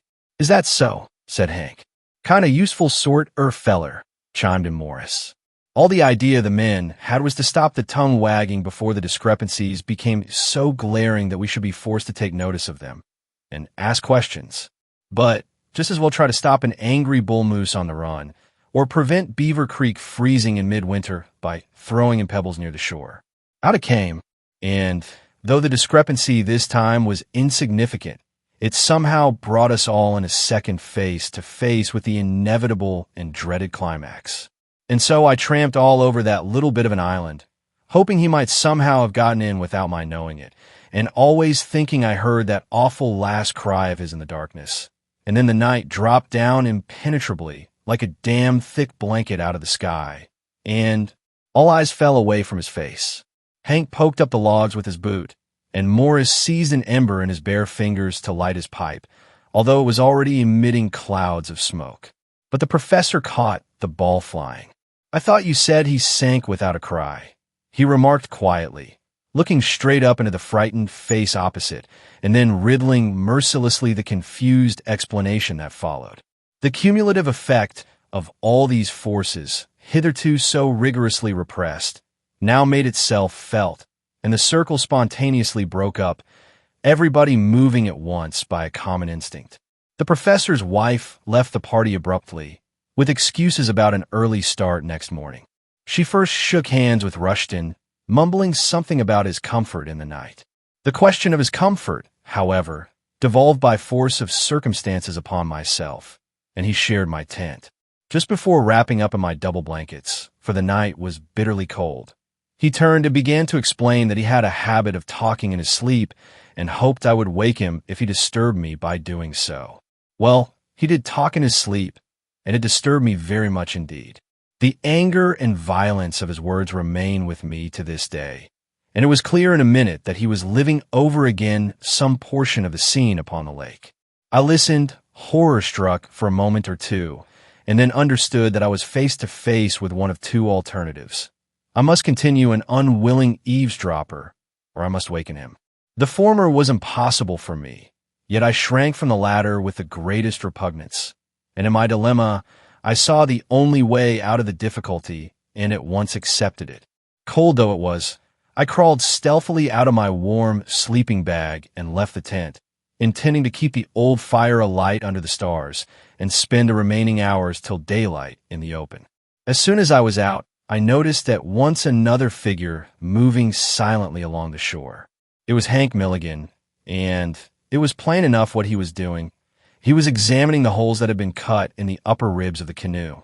He looked half ashamed when I came up with him and mumbled something about not being able to sleep for the cold. But there, standing together beside the overturned canoe, we both saw that the holes were far too small for a man's hand and arm and could not possibly have been cut by two men hanging on for their lives in deep water. Those holes had been made afterwards. Hank said nothing to me, and I said nothing to Hank, and presently he moved off to collect logs for the fire, which needed replenishing, for it was a piercingly cold night, and there were many degrees of frost. 3 days later, Hank and Silver Fizz followed with stumbling footsteps the old Indian trail that leads from Beaver Creek to the southwards. A hammock was slung between them, and it weighed heavily. Yet neither of the men complained, and, indeed, speech between them was almost nothing. Their thoughts, however, were exceedingly busy, and the terrible secret of the woods which formed their burden weighed far more heavily than the uncouth, shifting mass that lay in the swinging hammock and tugged so severely at their shoulders. They had found, in 4 feet of water, not more than a couple of yards from the lee shore of the island, and in the back of the head was a long, terrible wound which no man could possibly have inflicted upon himself.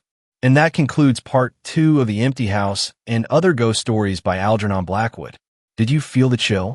Did these stories haunt your thoughts? Let me know in the comments. If you enjoyed this audiobook, don't forget to like, share, and subscribe for more classic horror and mystery stories. Your support helps bring more thrilling audiobooks to life. Thank you for listening, and until next time, beware the shadows.